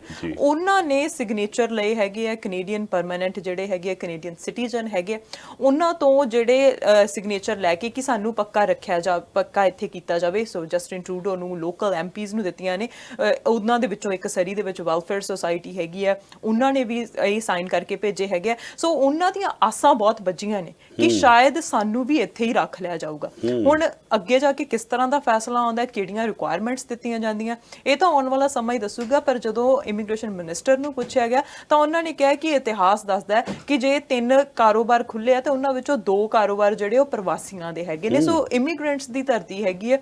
1990 ਦੇ ਵਿੱਚ 3,85,000 ਦੇ ਕਰੀਬ ਲੋਕ ਜਿਹੜੇ ਬੁਲਾਏ ਗਏ ਸੀ, ਤੇ ਉਸ ਤੋਂ ਬਾਅਦ ਹੁਣ 4 ਲੱਖ ਦਾ ਜਿਹੜਾ ਅੰਕੜਾ ਦਿੱਤਾ ਗਿਆ। ਸੋ ਬਹੁਤ ਸਾਰੇ ਲੋਕਾਂ ਦੇ ਲਈ ਇਹ ਖੁਸ਼ੀ ਵਾਲੀ ਗੱਲ ਜਿਹੜੀ ਬਣ ਕੇ ਸਾਹਮਣੇ ਆਊਗੀ। ਬਿਲਕੁਲ ਬਿਲਕੁਲ ਬਿਲਕੁਲ। ਹੁਣ ਜੇ ਅਸੀਂ ਪੰਜਾਬ ਦੇ ਵਿੱਚ ਚੱਲੀਏ, ਪੰਜਾਬ ਦੀ ਗੱਲ ਕਰੀਏ, ਪੰਜਾਬ ਦੇ ਵਿੱਚ ਸਾਡਾ ਸੰਘਰਸ਼ ਜਿਹੜਾ ਹੈਗਾ ਉਹ ਦਿਨੋਂ ਦਿਨ ਵੱਧਦਾ ਜਾ ਰਿਹਾ। ਸੰਘਰਸ਼ ਨੂੰ ਲੈ ਕੇ ਹਰ ਕੋਈ ਅੱਗੇ ਆਇਆ ਹੋਇਆ, ਰੇਲ ਲਾਈਨਾਂ ਰੋਕੀਆਂ ਹੋਈਆਂ ਸੀ, ਹੁਣ ਰੇਲਾਂ ਦੇ ਨੂੰ ਲੈ ਕੇ ਵੀ ਵੱਡਾ ਫੈਸਲਾ ਆਇਆ ਹੈਗਾ ਆ। ਸੋ ਸਾਰੇ ਫੈਸਲਿਆਂ ਨੂੰ ਜਦੋਂ ਅਸੀਂ ਦੇਖਦੇ ਹਾਂ ਤਾਂ ਉਸ ਦੇ ਵਿੱਚ ਜਿਹੜੇ ਸਾਡੇ ਮੁੱਖ ਮੰਤਰੀ ਹੈਗੇ ਆ, ਉਹਨਾਂ ਨੇ ਇਹ ਕਹਿ ਦਿੱਤਾ ਕਿ ਰਾਸ਼ਟਰਪਤੀ ਨੂੰ ਮਿਲਣ ਦੇ ਲਈ ਜਾਇਆ ਜਾਵੇਗਾ। ਸਾਰੇ ਐਮਐਲਏਜ਼ ਨੂੰ ਉਹਨਾਂ ਨੇ ਕਿਹਾ ਕਿ ਮੇਰੇ ਨਾਲ ਚੱਲੋ ਤੁਸੀਂ, ਤੇ ਉਹਨਾਂ ਨੂੰ ਮਿਲਣ ਦੇ ਲਈ ਜਾਇਆ ਜਾਊਗਾ। ਪੂਰੀ ਤਫਸੀਲ ਦੇ ਵਿੱਚ ਇਹ ਦੱਸੋ ਕਿ ਹੁਣ ਕੀ ਹੋਵੇਗਾ, ਕੀ ਸਾਰੇ ਐਮਐਲਏ ਰਾਜ਼ੀ ਹੋਣਗੇ, ਕੀ ਸਾਰੀਆਂ ਪਾਰਟੀਆਂ ਜਾਣਗੀਆਂ, ਕੀ ਹੋਣ ਵਾਲਾ ਆਉਣ ਵਾਲੇ ਦਿਨਾਂ ਦੇ ਵਿੱਚ? ਦੇਖੋ ਅਰਸ਼ ਜੀ, ਗੱਲ ਇਹ ਹੈ ਕਿ ਸੰਘਰਸ਼ ਦੇ ਵਿੱਚ ਜਿਹੜਾ ਪੰਜਾਬ ਦੀ ਸਥਿਤੀ ਹੈ ਇਸ ਵੇਲੇ, ਉਹ ਦਿਨ ਪ੍ਰਤੀ ਦਿਨ ਅੱਗੇ ਨਾਲੋਂ ਮਤਲਬ ਤੰਗ ਹੁੰਦੀ ਜਾ ਰਹੀ ਹੈ। ਕਾਰਨ ਇਹ ਹੈ ਕਿ ਜਦੋਂ ਸੰਘਰਸ਼ ਸ਼ੁਰੂ ਹੋਇਆ ਸੀ, ਜਦੋਂ ਇਹ ਕਾਨੂੰਨ ਥੋਪੇ ਗਏ ਸੀ, ਉਦੋਂ ਲੱਗਦਾ ਸੀ ਕਿ ਕੁਝ ਸੰਘਰਸ਼ ਤੋਂ ਬਾਅਦ ਕੋਈ ਨਾ ਕੋਈ ਸਰਕਾਰ ਦੇ ਕੰਨਾਂ ਤੇ ਜੂੰ ਸਰਕੂਗੀ ਜੀ। ਪਰ ਜਿਵੇਂ ਆਪਾਂ ਪਹਿਲਾਂ ਵੀ ਜ਼ਿਕਰ ਕੀਤਾ ਕਿ ਜਿਹੜੀ ਉੱਥੇ ਦੀ ਮੌਜੂਦਾ ਸੱਤਾਧਾਰੀ ਧਿਰ ਹੈ ਜੀ ਉਹਨੂੰ ਪਾਵਰ ਦਾ ਨਸ਼ਾ ਇੰਨਾ ਜ਼ਿਆਦਾ ਹੈ ਕਿ ਉਹਨਾਂ ਨੂੰ ਲੱਗਦਾ ਕਿ ਜੋ ਕੁਝ ਅਸੀਂ ਇਹਨਾਂ ਸਮਿਆਂ ਦੇ ਵਿੱਚ ਕਰ ਸਕਦੇ ਹਾਂ ਵੱਧ ਤੋਂ ਵੱਧ ਕਰ ਦਈਏ। ਜੀ ਸੋ ਉਹ ਸਾਰੀਆਂ ਚੀਜ਼ਾਂ ਦੇ ਵਿੱਚ ਇਸ ਕਾਨੂੰਨ ਨੂੰ ਵੀ ਪਾਸ ਕੀਤਾ ਗਿਆ। ਕਾਨੂੰਨ ਵੀ ਇਸ ਤਰੀਕੇ ਨਾਲ, ਜੇ ਮੈਂ ਹੁਣ ਸਾਰੀ ਤਫਸੀਲ 'ਚ ਜਾਵਾਂ ਤਾਂ ਵੱਖਰੀ ਗੱਲ ਆ, ਤੁਹਾਨੂੰ ਸਾਰਿਆਂ ਨੂੰ ਪਤਾ, ਪਰ ਜਿਸ ਤਰੀਕੇ ਨਾਲ ਕੀਤਾ ਗਿਆ, ਜਿਵੇਂ ਬਹੁਤ ਵੱਡੀ ਐਮਰਜੈਂਸੀ ਹੁੰਦੀ ਆ ਮੁਲਕ ਦੇ ਵਿੱਚ, ਜਦੋਂ ਆਰਡੀਨੈਂਸ ਲਿਆਂਦੇ ਜਾਂਦੇ ਆ ਨਾ, ਉਦੋਂ ਐਮਰਜੈਂਸੀ ਵਾਸਤੇ ਬਿਨਾਂ ਤੋਂ ਬਿਨਾਂ ਤਾਂ ਬਿਲਕੁਲ ਹੀ ਨਹੀਂ ਸਰਦਾ ਜੀ। ਔਰ ਜਿਸ ਤਰੀਕੇ ਨਾਲ ਬਿਨਾਂ ਪੁੱਛੇ ਸਾਡੇ ਕਿਸਾਨਾਂ ਦੇ ਮੱਥਿਆਂ ਤੇ ਥੋਪ ਦਿੱਤੇ ਗਏ ਆ, ਸੰਘਰਸ਼ ਲਗਾਤਾਰ ਚੱਲ ਰਿਹਾ, ਪ੍ਰੋਟੈਸਟ ਵੀ ਹੋਏ, ਸੜਕਾਂ ਰੇਲਾਂ ਵੀ ਰੋਕੀਆਂ ਗਈਆਂ, ਕਿਸਾਨ ਜਥੇਬੰਦੀਆਂ ਇਕੱਠੀਆਂ ਹੋਈਆਂ, ਪੰਜਾਬ ਦਾ ਬੱਚਾ ਬਜ਼ੁਰਗ ਸਾਰੇ ਇਕੱਠੇ ਹੋਏ। ਇੱਕ ਇਸ ਸੰਘਰਸ਼ ਦੇ ਵਿੱਚ ਕਿਸਾਨ ਜਥੇਬੰਦੀਆਂ ਨੇ ਪਿਛਲੇ ਦਿਨਾਂ 'ਚ ਖੇਤੀ ਮੰਤਰੀ ਨੂੰ ਮਿਲਣ ਗਏ, ਮੰਤਰੀ ਸਾਹਿਬ ਨੇ ਆਪਣੇ ਸੈਕਟਰੀ ਅੱਗੇ ਕਰਤੇ ਤੇ ਆਪ ਮਿਲੇ ਤੱਕ ਨਹੀਂ। ਉਸ ਤੋਂ ਬਾਅਦ 'ਚੋਂ ਲੱਗਣ ਲੱਗ ਗਿਆ ਸੀ ਕਿ ਇਹ ਸੰਘਰਸ਼ ਹੁਣ ਲੰਬਾ ਚੱਲੂਗਾ। ਉਸ ਤੋਂ ਇਲਾਵਾ ਫਿਰ ਪੰਜਾਬ ਵਿਧਾਨ ਸਭਾ ਦੇ ਵਿੱਚ ਜਿਹੜਾ ਇੱਕ ਬਿੱਲ ਪਾਸ ਕੀਤਾ ਗਿਆ, ਰੈਜ਼ੋਲੂਸ਼ਨ ਲਿਆਂਦਾ ਗਿਆ, ਸਾਰੀਆਂ ਰਾਜਨੀਤਿਕ ਪਾਰਟੀਆਂ ਨੇ ਘੁੱਕੀ ਉਹ 'ਤੇ ਮਾਰੀ। ਹਾਲਾਂਕਿ ਉਸ ਤੋਂ ਬਾਅਦ 'ਚ ਇੱਕ ਦੂਸਰੇ ਨੂੰ ਭੰਡਣ ਦੇ ਵਿੱਚ ਸਾਡੀਆਂ ਰਾਜਨੀਤਿਕ ਪਾਰਟੀਆਂ ਫਿਰ ਲਗਾਤਾਰ ਲੱਗੀਆਂ ਰਹੀਆਂ। ਮੈਂ ਜੇਕਰ ਦਿਲੋਂ ਸੱਚੀ ਗੱਲ ਕਹਾਂ ਕਿ ਇਸ ਵੇਲੇ ਜਿਹੜਾ 4 ਤਰੀਕ ਨੂੰ ਪੰਜਾਬ ਦੇ ਮੁੱਖ ਮੰਤਰੀ ਕੈਪਟਨ ਅਮਰਿੰਦਰ ਸਿੰਘ ਨੇ ਇੱਕ ਸੱਦਾ ਦਿੱਤਾ ਕਿ ਆਪਾਂ ਸਾਰੇ ਇਕੱਠੇ ਹੋ ਕੇ ਦੇਸ਼ ਦੇ ਰਾਸ਼ਟਰਪਤੀ ਕੋਲ ਚੱਲੀਏ, ਜਿਹਦੇ 'ਚ ਮੁੱਖ ਮੰਤਰੀ ਆਪ, ਮੰਤਰੀ ਮੰਡਲ, ਉਹਨਾਂ ਦੇ ਸਾਰੇ 80 ਦੇ ਕਰੀਬ ਐਮਐਲਏ, ਵਿਰੋਧੀ ਪਾਰਟੀਆਂ ਨੇ, ਚਾਹੇ ਸ਼੍ਰੋਮਣੀ ਅਕਾਲੀ ਦਲ, ਚਾਹੇ ਹੈਗੀ ਆਮ ਆਦਮੀ ਪਾਰਟੀ ਜਾਂ ਫਿਰ ਬੈਂਸ ਭਰਾ ਨੇ, ਸਾਰਿਆਂ ਨੂੰ ਇਹਨਾਂ ਨੇ ਕਿਹਾ ਕਿ ਸਾਰੇ ਆਓ ਆਪਾਂ ਚੱਲੀਏ। ਹੁਣ ਉਹ ਸਾਰੇ, ਕਿਉਂਕਿ ਜਦੋਂ ਰਾਸ਼ਟਰਪਤੀ ਨੂੰ ਜਾਣਾ ਹੈ, ਕਿਸਾਨਾਂ ਤੋਂ ਵੋਟਾਂ ਵੀ ਲੈਣੀਆਂ ਨੇ ਔਰ ਕਿਸਾਨਾਂ ਨੂੰ ਇਹ ਵੀ ਸਾਬਤ ਕਰਨਾ ਸੀ ਕਿ ਤੁਹਾਡੇ ਸਭ ਤੋਂ ਵੱਡੇ ਹਮਦਰਦ ਹਾਂ, ਉਸ ਗੱਲ 'ਚ ਹੁਣ ਬਹੁਤ ਸਾਰੀਆਂ ਪਾਰਟੀਆਂ ਦੇ ਗਲੇ ਦੀ ਹੱਡੀ ਵੀ ਬਣ ਜਾਣੀ ਹੈ। ਕਿਉਂਕਿ ਜਦੋਂ ਬਿੱਲ ਪਾਸ ਕੀਤਾ ਗਿਆ ਸੀ ਤਾਂ ਫਿਰ ਵਿਧਾਨ ਸਭਾ ਦੇ ਅੰਦਰ ਭਾਸ਼ਣ ਹੋਰ ਸੀ, ਜਦੋਂ ਵਿਧਾਨ ਸਭਾ ਤੋਂ ਬਾਹਰ ਨਿਕਲੇ ਸੀ ਉਦੋਂ ਫਿਰ ਭਾਸ਼ਣ ਇਹਨਾਂ ਦੇ ਤਬਦੀਲ ਹੋ ਗਏ ਸੀ। ਉਸ ਤਬਦੀਲੀ ਤੋਂ ਮਗਰੋਂ ਜੇਕਰ ਆਪਾਂ ਹੁਣ ਨਿਗਾਹ ਮਾਰ ਕੇ ਦੇਖੀਏ ਕਿ 4 ਤਰੀਕ ਨੂੰ ਕਿਹੜੀਆਂ ਰਾਜਨੀਤਿਕ ਪਾਰਟੀਆਂ ਜਾਣਗੀਆਂ। ਸ਼੍ਰੋਮਣੀ ਅਕਾਲੀ ਦਲ ਜੇਕਰ ਜਾਂਦਾ ਫਿਰ ਉਹਨਾਂ ਤੇ ਇਹ ਸਵਾਲ ਉੱਠ ਸਕਦਾ ਕਿ ਤੁਸੀਂ ਬਾਹਰ ਆ ਕੇ ਵਿਰੋਧ ਕਿਉਂ ਕੀਤਾ। ਆਮ ਆਦਮੀ ਪਾਰਟੀ ਤੇ ਵੀ ਇਸ ਤਰ੍ਹਾਂ ਦਾ ਬਣ ਸਕਦਾ। ਜੇਕਰ ਉਹ ਦੋਵੇਂ ਪਾਰਟੀਆਂ ਜਾਂ ਫਿਰ ਉਹਨਾਂ 'ਚੋਂ ਇੱਕ ਪਾਰਟੀ ਨਹੀਂ ਜਾਂਦੀ ਤਾਂ ਉਹਨਾਂ ਤੇ ਇਹ ਲੱਗ ਸਕਦਾ ਕਿ ਤੁਸੀਂ ਤਾਂ ਕਿਸਾਨ ਵਿਰੋਧੀ ਹੋ। ਇਸ ਕਰਕੇ ਲੱਗਦਾ ਇਸ ਵੇਲੇ ਹਾਲਾਤ ਇਹ ਨੇ ਕਿ ਯਕੋ ਤੱਕੀ 'ਚ ਸਾਰੀਆਂ ਪਾਰਟੀਆਂ ਨੇ, ਪਰ ਮਜਬੂਰੀ 'ਚ ਉਹਨਾਂ ਨੂੰ ਜਾਣਾ ਵੀ ਪੈਣਾ ਹੈ। ਇਸ ਤੋਂ ਇਲਾਵਾ ਅਰਸ਼ੀ ਜਿਹੜੀ ਉੱਥੇ ਜ਼ਰੂਰੀ ਜਿਹੜੀ ਮੈਨੂੰ ਲੱਗਦੀ ਹੈ ਗੱਲ, ਉਹ ਇਹ ਹੈ ਜੀ ਕਿ ਰਾਜਨੀਤਿਕ ਪਾਰਟੀਆਂ ਜਾਣਗੀਆਂ ਤਾਂ ਸਹੀ, ਉੱਥੇ ਰਾਸ਼ਟਰਪਤੀ ਨੂੰ ਮਿਲ ਕੇ ਵੀ ਆਉਣਗੀਆਂ, ਪਰ ਰਾਸ਼ਟਰਪਤੀ ਦਾ ਆਪਾਂ ਨੂੰ ਪਹਿਲੀ ਕੰਧ ਤੇ ਲਿਖਿਆ ਹੋਇਆ ਦਿਖਦਾ ਕਿ ਉਹਨਾਂ ਨੇ ਕਿਸ ਤਰ੍ਹਾਂ ਦਾ ਵਿਵਹਾਰ ਕਰਨਾ ਹੈ। ਕਿਉਂਕਿ ਉਹ ਜਿਸ ਤਰੀਕੇ ਦਾ ਵਿਵਹਾਰ ਕਰ ਰਹੇ ਨੇ, ਰਾਸ਼ਟਰਪਤੀ ਉਸ ਪਾਰਟੀ 'ਚੋਂ ਨੇ ਜਿਹੜੀ ਇਸ ਵੇਲੇ ਸੱਤਾ 'ਚ ਹੈ, ਤੇ ਸੱਤਾ ਵਾਲੀ ਪਾਰਟੀ ਜੋ ਕੁਝ ਕਰ ਰਹੀ ਹੈ ਸਭ ਨੂੰ ਪਤਾ।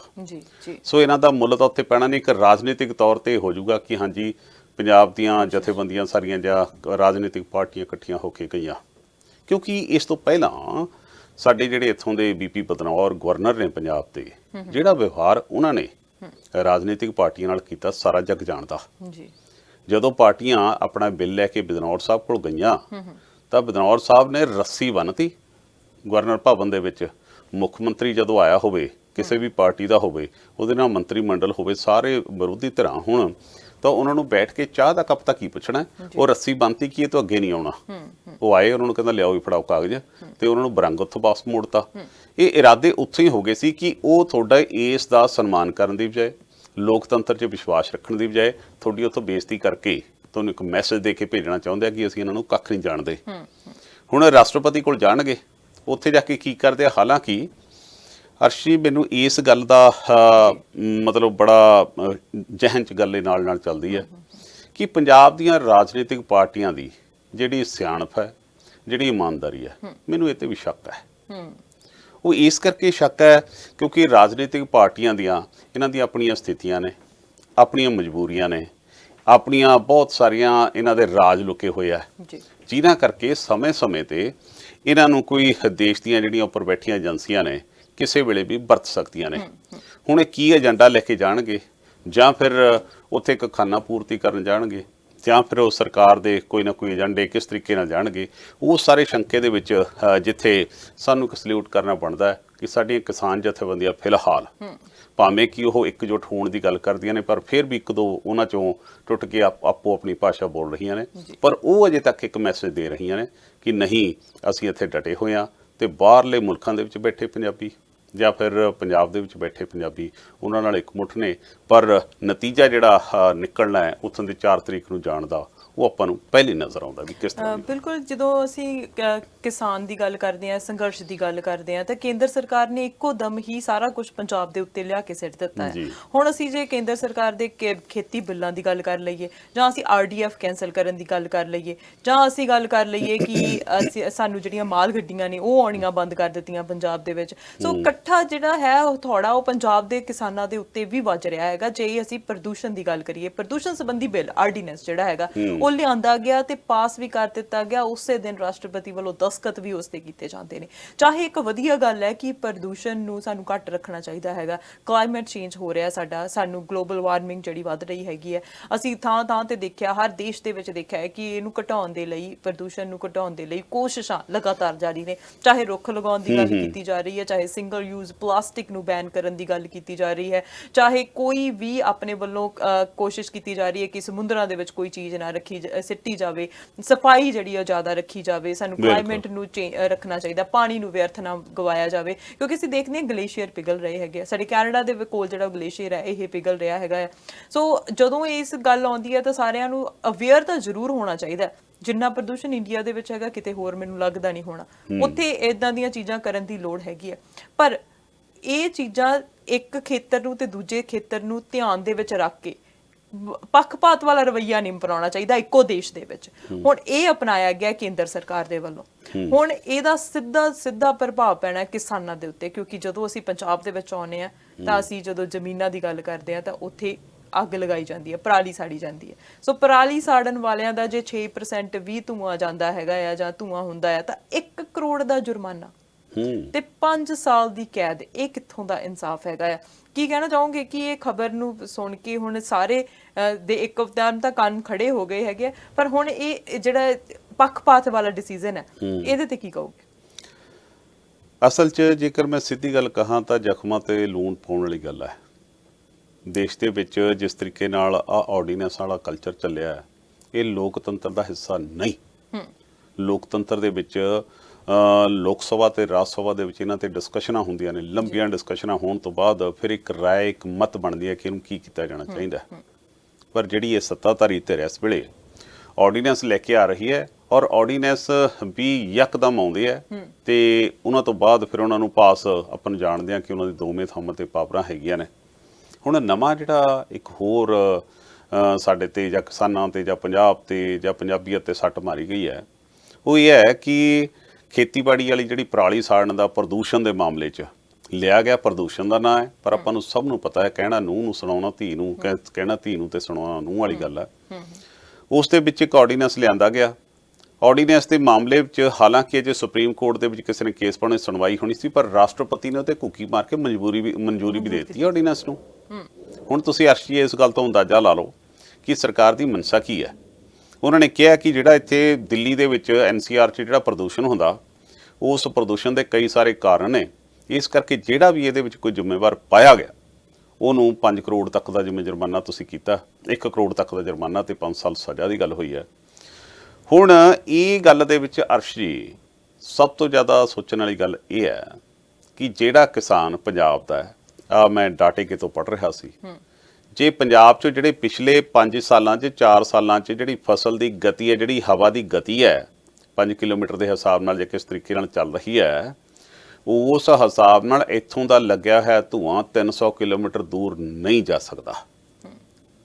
ਇਹਦਾ ਮਤਲਬ ਤਾਂ ਇਹ ਹੈ ਕਿ ਸਾਰੇ ਡਾਟੇ ਉਹਨਾਂ ਕੋਲ ਵੀ ਹੈਗੇ ਆ, ਪਰ ਉਹਨਾਂ ਨੇ ਇਹ ਮੌਕਾ ਬਣਾ ਕੇ ਜਿਹੜਾ ਇਸ ਵੇਲੇ ਕਿਸਾਨੀ ਸੰਘਰਸ਼ ਚੱਲ ਰਿਹਾ ਹੈ ਉਸ ਤੇ ਇੱਕ ਹੋਰ ਦਬਾਅ ਪਾਉਣ ਦੀ ਕੋਸ਼ਿਸ਼ ਕੀਤੀ ਹੈ ਜਾਂ ਉਹਨਾਂ ਦੀ ਬਾਂਹ ਮਰੋੜਨ ਦੀ ਕੋਸ਼ਿਸ਼ ਕੀਤੀ ਹੈ।